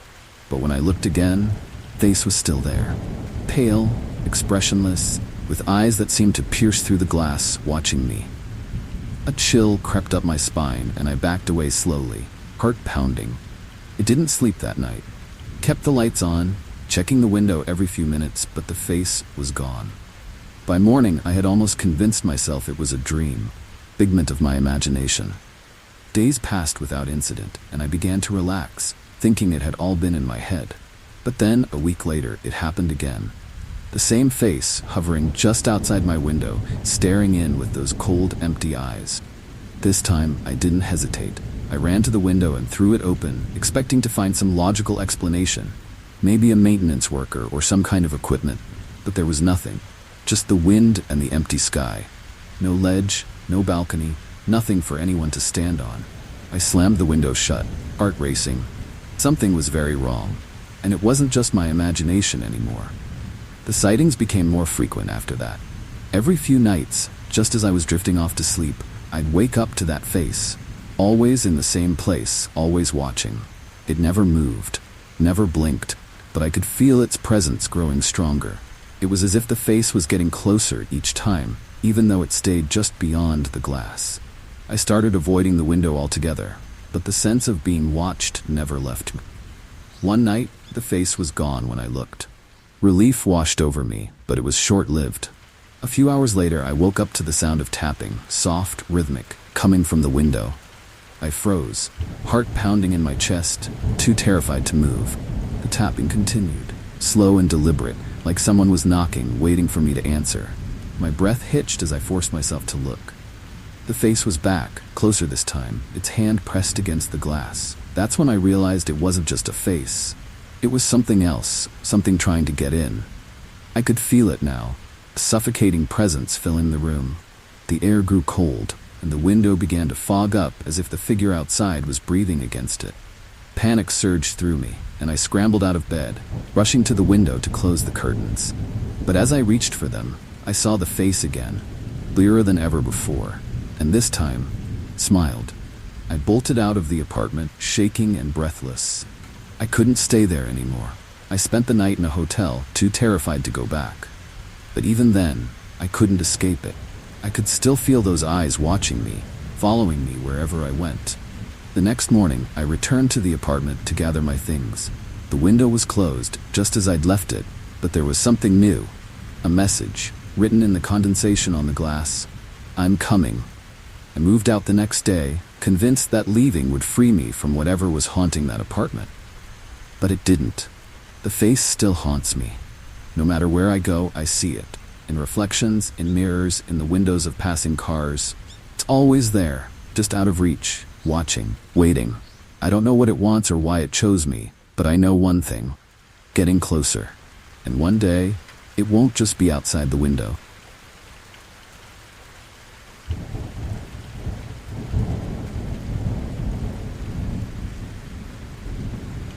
We were just a group of teenagers, looking for a thrill, sneaking into an old abandoned building that had been the subject of local legends for years. The place was falling apart, windows shattered, walls crumbling. It was the perfect spot for a late-night game of hide-and-seek. First, it was fun. We laughed as we ran through the dark hallways, our flashlights bouncing off the graffiti-covered walls. But as the night wore on, something strange happened. One of our friends, Alex, disappeared. At first, we thought he was just hiding, trying to scare us. But no matter how much we called out to him, he didn't answer. We split up, searching every room, but there was no sign of him. It wasn't until we regrouped that we noticed something even more disturbing. Our shadows. They were fading. At first it was subtle, just a slight dimming, but soon it became clear. The shadows we cast on the walls were getting smaller, weaker, as if they were being pulled away from us. Panic set in as we realized Alex wasn't just hiding, he was gone. Whatever had taken him was now coming for us. We tried to leave, but the building seemed to have other plans. The hallways twisted and stretched, leading us in circles. Every turn brought us back to the same spot, and the further we went, the more our shadows faded. It was like the building itself was draining the life from us, one shadow at a time. As the hours ticked by, the air grew colder, and the building began to creak and groan. We heard whispers, faint and chilling, coming from the walls, floors, everywhere. Felt like we were being watched, hunted by something unseen. Every time we shone our flashlights, shadows danced unnaturally, as if they had a life of their own. My own shadow was barely there now, just a faint outline on the ground, struggling to hold on. Then, one by one, we started to disappear. First, it was Megan. One minute she was right behind me, the next, her shadow vanished completely, and she was gone. No sound, no scream, just gone. We tried to stick together, but it didn't matter. Whatever was taking us was relentless, unstoppable. It moved through the darkness, pulling us into the very walls of the building. It wasn't just our shadows that were fading, it was us. By the time we realized what was happening, it was too late. The building was feeding off our fear, our very existence, and there was no escape. I could feel it now, cold grip of whatever haunted this place closing in around me. My shadow, once a part of me, was barely a flicker on the wall. I called out for my friends, but their voices had faded, replaced by the eerie, haunting whispers of the building itself. In a last-ditch effort, I ran for the entrance, but the door slammed shut before I could reach it. I was trapped. The walls seemed to close in, the air thick with dread. My shadow disappeared completely, and with it, any hope of escape. The last thing I remember is the cold darkness enveloping me, pulling me into the walls, where the whispers became deafening. I became part of the building that night, just like Alex, just like Megan. Now, the building stands empty, but it's never really empty. We're still here, trapped in the shadows, waiting for the next group of thrill-seekers to wander inside. And when they do, we'll be waiting, just out of sight, ready to take their shadows, just like ours were taken. Because once you enter this place, you're never really alone. The building has a way of keeping you, forever.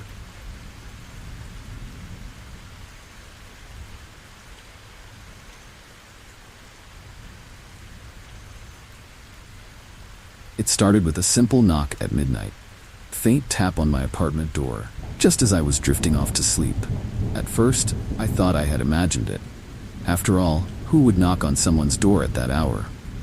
I listened closely, holding my breath, but there was nothing, just the quiet hum of the city outside. I shrugged it off and went back to bed, thinking it must have been a fluke. But the next night, the knock came again, exactly at midnight. This time it was louder, more insistent. I jumped out of bed and rushed to the door, peeking through the peephole. There was no one there. The hallway was empty, bathed in the dim light of the emergency exit sign. Chill ran down my spine, but I convinced myself it was just someone playing a prank. I locked the door, checked the windows, and tried to go back to sleep. But sleep didn't come easily that night. For the next week, the knocks continued, always at midnight, always the same. 3 slow, deliberate taps. I stopped answering the door, too unnerved to even check the peephole. Instead, I lay in bed, heart pounding, listening to the eerie silence that followed each knock. It was as if whoever, or whatever, was on the other side knew I was there, waiting for me to open the door. The thought kept me awake, fear gnawing at me with each passing night. By the end of the week, I couldn't take it anymore. I told my neighbors, but no one had seen or heard anything unusual. I even called the building manager, but they assured me the security cameras showed nothing out of the ordinary. Felt like I was losing my mind, but I knew what I heard.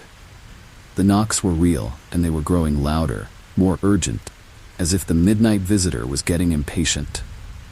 Then one night, the knock came, and this time there was a voice. It was soft, almost a whisper, coming from the other side of the door. "I know you're in there," voice said, sending a wave of terror through me. I didn't move. I didn't breathe. My heart hammered in my chest as I pressed my ear to the door, listening. "Let me in," voice whispered again, more insistent this time. I backed away, too scared to even think about opening the door. The knocks became more frequent after that. Not just at midnight, but at random times throughout the day and night. The voice grew louder, more demanding. "Let me in," it would say, over and over again, always in that same haunting whisper. My apartment no longer felt like a safe haven. Every corner felt suffocating. walls closing in on me as the knocking and whispers persisted. One night, I decided I had had enough. I stood by the door, trembling, waiting for the knock. When it finally came, I took a deep breath and flung the door open. There was no one there, just the empty hallway, as always. I stepped outside, half expecting to see someone hiding in the shadows. The hallway was as still and silent as ever. I closed the door, but the uneasy feeling didn't leave me. Just as I turned to walk away, I heard it. A knock. But this time, came from inside the apartment. My blood ran cold as I turned slowly, my eyes scanning the room. The knock came again, this time louder, more insistent, as if it was coming from within the very walls. My heart pounded in my chest as I backed away, knowing there was nowhere to run. The visitor wasn't outside anymore. They were in here, with me. I ran to the bedroom, locking the door behind me. The knocking followed. 3 slow, deliberate taps on the bedroom door, then the voice. "Let me in," it whispered, sending a shiver down my spine. I pressed my back against the wall, my mind racing. There was no way out. I was trapped, and the visitor wouldn't stop until I opened the door. The knocking grew louder, more aggressive, shaking the door in its frame. Finally, in a moment of terror-fueled desperation, I opened the bedroom door. There was nothing. No visitor, no voice, just the suffocating silence of the empty apartment. I stood there, heart racing, wondering if it was all in my head. But deep down, I knew the truth. The visitor was real, and they weren't done with me yet. Now, every night at midnight, the knock comes, and every night I ignore it. But I know one day I won't be able to resist. One day I'll open the door, and the midnight visitor will finally come in.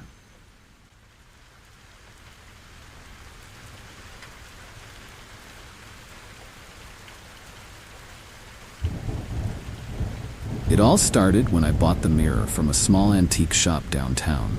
The owner had warned me it was old, maybe even cursed, but I brushed it off. After all, it was just a mirror, right? It was beautifully crafted, with an ornate frame that caught my eye immediately. I hung it in my bedroom, admiring the way it made the room feel larger, brighter. But it didn't take long for strange things to happen. The first night, as I was getting ready for bed, I noticed something odd. My reflection wasn't quite right. At first, it was subtle, small differences that I could explain away. A shadow here, a flicker of movement there. But then, one night, I saw it clearly. My reflection moved on its own. I froze, staring at the mirror, watching as my reflection smiled at me. A smile I hadn't made. It was chilling, eerie in a way that made my skin crawl. I tried to convince myself it was a trick of the light, but deep down I knew something was wrong. The next morning, I avoided the mirror, refusing to look at it directly. But even when I wasn't looking, I could feel it watching me, its presence looming in the room. That night, as I passed by, I caught a glimpse of my reflection out of the corner of my eye. It was staring back at me, unmoving, even though I had already walked past. Panic set in. I covered the mirror with a sheet, thinking that would be the end of it. But the strange occurrences didn't stop. I started hearing whispers at night, soft, unintelligible voices coming from the direction of the mirror. The air in the room felt colder, heavier, as if the mirror was drawing something dark into my space. I tried to ignore it, to go about my life as if nothing was wrong, but the reflection haunted me. One evening, after a long day, I worked up the courage to pull the sheet off. The reflection was normal again, or at least it seemed that way. But as I stood there, staring at my own image, I realized something was terribly wrong. My reflection blinked, but I hadn't. My heart raced as I watched it move, completely independent of me. It tilted its head, eyes narrowing, as if it were studying me. A smile crept across its face, one that didn't belong to me. I backed away, terrified. This wasn't just a mirror, it was something far more sinister, something that wanted out. The reflection raised a hand, pressing it against the glass, and I felt a wave of dread wash over me. It was trying to break free. I turned and ran from the room, but the sensation followed me, chilling presence that seemed to seep from the mirror into the entire house. I knew I had to get rid of it. The next morning, I tried to take the mirror down, but it wouldn't budge. It was as if it had fused to the wall. No matter how hard I pulled, it stayed fixed, mocking me with my own twisted reflection. Desperation set in. I grabbed a hammer, determined to shatter the glass. But the moment the hammer touched the surface, a sharp pain shot through my body, like I was the one being hit. I dropped the hammer, fear flooding my senses. I couldn't destroy it. The mirror was too powerful, too deeply connected to me now. Days passed, and the reflection became bolder. It moved freely now, mimicking me at first, but then doing things I would never do. Smiling when I was scared, laughing when I was silent. I stopped looking at it altogether, but it didn't matter. I could feel it there, always watching, waiting for the moment when it would finally take my place. And then, one night, it happened. I woke up to the sound of glass shattering. My heart leapt into my throat as I rushed to the bedroom, expecting to find the mirror broken. But it wasn't. The glass was intact, but something was different. My reflection wasn't there. I stared into the mirror, but it was empty. I looked around, panic setting in, but no matter how many times I looked, I was gone. A shadow passed behind me, and I turned just in time to see my reflection. No, the reflection standing in the room. It smiled at me. Cold, cruel smile, before stepping toward the mirror. And just like that, it was gone, replaced by my own image once more. But I knew the truth. It wasn't me in that reflection anymore. I was on the outside now, and the reflection had taken my place. Now, every time I look into the mirror, I see it, the real me, trapped on the other side, screaming to be let out. It's too late. The reflection has taken over, and there's nothing I can do to stop it.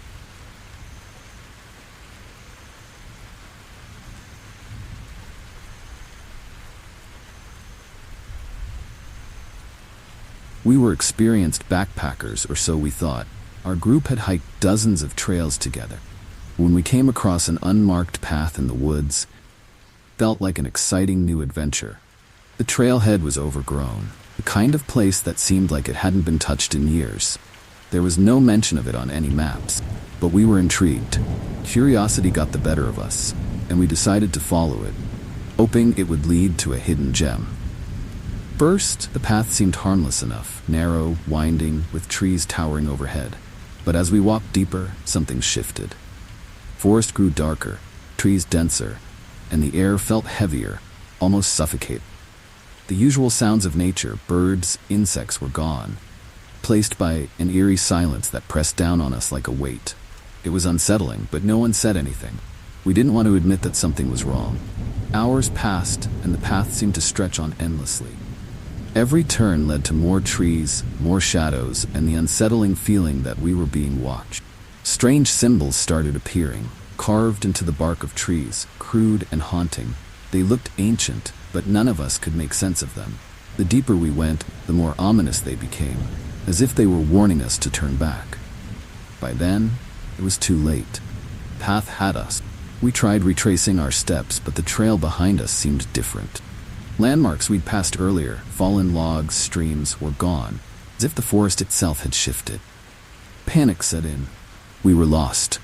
Trees, once a comforting presence, now felt like they were closing in on us, their twisted branches reaching out like skeletal hands. Every step felt like we were being led deeper into something dark, something ancient and malevolent. As night fell, forest grew colder, the shadows longer. We gathered around a makeshift fire, hoping it would keep the growing sense of dread at bay. The symbols on the trees seemed to glow faintly in the firelight, and strange whispers floated on the wind. It felt like the forest was alive, watching, waiting for the right moment to strike. We were no longer just hikers, we were intruders, and something didn't want us there. The next morning, one of our group was missing. His tent was still there, his gear untouched, but he was gone without a trace. No footprints, no signs of struggle, just gone. Fear gripped us, and we decided to make a run for it, hoping to find the main trail again. But no matter how far we walked, the forest seemed to loop back on itself, leading us in circles. The symbols on the trees appeared everywhere now, glowing in the daylight. Constant reminder that we were trapped. By the third day, we were down to 3. Another friend had vanished in the night, leaving behind nothing but the faint sound of whispers. The forest had taken them, and we knew it was coming for us next. Desperation set in. We ran through the woods, calling out for help, but the only response was the rustling of leaves and the eerie silence that followed. The forest was toying with us, leading us deeper into its heart. That night, As we huddled together by the dying fire, we saw them. Figures moving between the trees, watching us from the shadows. They were barely visible, just dark shapes, but their presence was undeniable. They were the keepers of the forest, ancient spirits or something far worse, and they were closing in. The air grew thick with dread, and the whispers returned, louder this time, like a chorus of voices beckoning us to join them. In a final act of desperation, I broke away from the group, running blindly through the trees. The whispers followed me, growing louder with every step until they were all I could hear. I stumbled into a clearing, my heart pounding in my chest. But the clearing wasn't a place of safety. It was a trap. The symbols were carved into the ground, glowing with an unnatural light. I was standing in the center of something ancient, something meant to claim me. I fell to my knees, overwhelmed by the presence that surrounded me. Figures emerged from the trees, circling me slowly, their whispers now clear. You were never meant to leave. And that's when I understood. The path had never been a trail.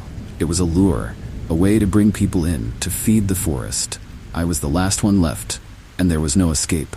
Forest had claimed my friends, and now it would claim me.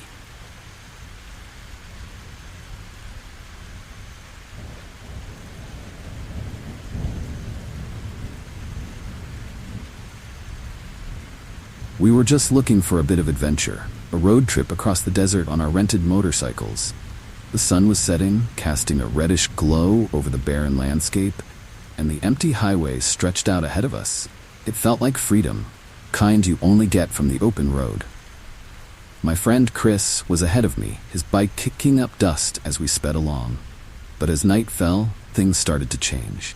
The air grew colder, and the road seemed darker than it should have been. Chris's bike started acting up first. The engine sputtered and slowed until it finally died, leaving us stranded in the middle of nowhere. We pulled off to the side of the road, trying to figure out what was wrong, but neither of us had any idea how to fix it. The desert stretched on in all directions, vast and silent, with no signs of life. The only thing we could do was wait for someone to come by and help. But in the back of my mind, I knew that wasn't likely. After what felt like hours, a pair of headlights appeared in the distance. Relief washed over us as the truck pulled up beside us, and a man stepped out. He was tall, with a wide-brimmed hat that cast his face in shadow. "Need a lift?" he asked, his voice calm but somehow unsettling. We hesitated, but with no other options, we agreed. He threw Chris's bike into the back of the truck. We climbed in. The ride started out normal enough, but something about the driver felt off. He didn't talk much, and when he did, his words were strange, like he knew things about us that he shouldn't. I noticed Chris glancing at me in the rearview mirror, his eyes filled with the same unease I felt. The truck rumbled down the highway, but the further we drove, the more I realized something was wrong. The road wasn't familiar anymore. In fact, it seemed like we weren't on any road at all. The desert outside was pitch black, the sky moonless. The headlights illuminated nothing but empty sand and shadow. The longer we drove, the more the truck seemed to pick up speed, until the landscape blurred by in a dizzying haze.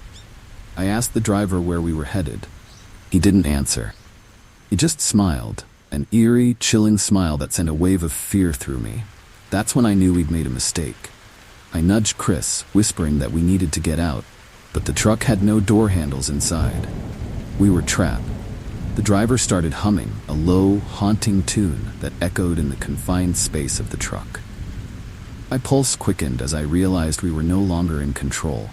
The man in the driver's seat was taking us somewhere we were never supposed to go. I glanced at the dashboard, but there were no gauges, no speedometer, no fuel gauge, just blank, black spaces where they should have been.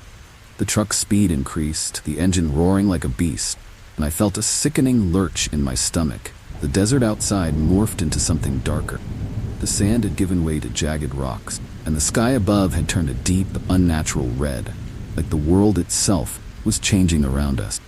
I turned to Chris, panic in my eyes, but he just stared ahead, frozen in place. The driver's humming grew louder, filling the cab with that eerie, haunting tune that seemed to wrap around us like a suffocating blanket. We were no longer on a road. We were hurtling through some otherworldly landscape, a place that felt alive with malevolent energy. The truck's headlights flickered, revealing fleeting glimpses of twisted shapes in the darkness, figures that seemed to watch us as we passed, their eyes glowing faintly in the distance. I tried to open the window, to scream for help, but my voice was drowned out by the roar of the engine and the driver's chilling hum. Suddenly, the truck skidded to a stop, throwing us forward in our seats. Driver turned to us, that eerie smile still plastered on his face. "This is where you get off," said, voice dripping with something sinister. The door on Chris's side swung open on its own, and before I could react, Chris was pulled out, disappearing into the darkness. I scrambled to get out, but the truck's grip on me was too strong. The last thing I saw before the door slammed shut was the driver's face, twisted into something inhuman. Truck sped off again, faster than before, the desert outside morphing into a blur of red and black. I pounded on the windows, screaming for help. No one was there to hear me. Driver just kept humming, his voice rising with each passing second, until it filled my head, drowning out everything else. I knew then that I wasn't getting out of this. The road was gone, the world was gone. I was trapped in a ride that had no end.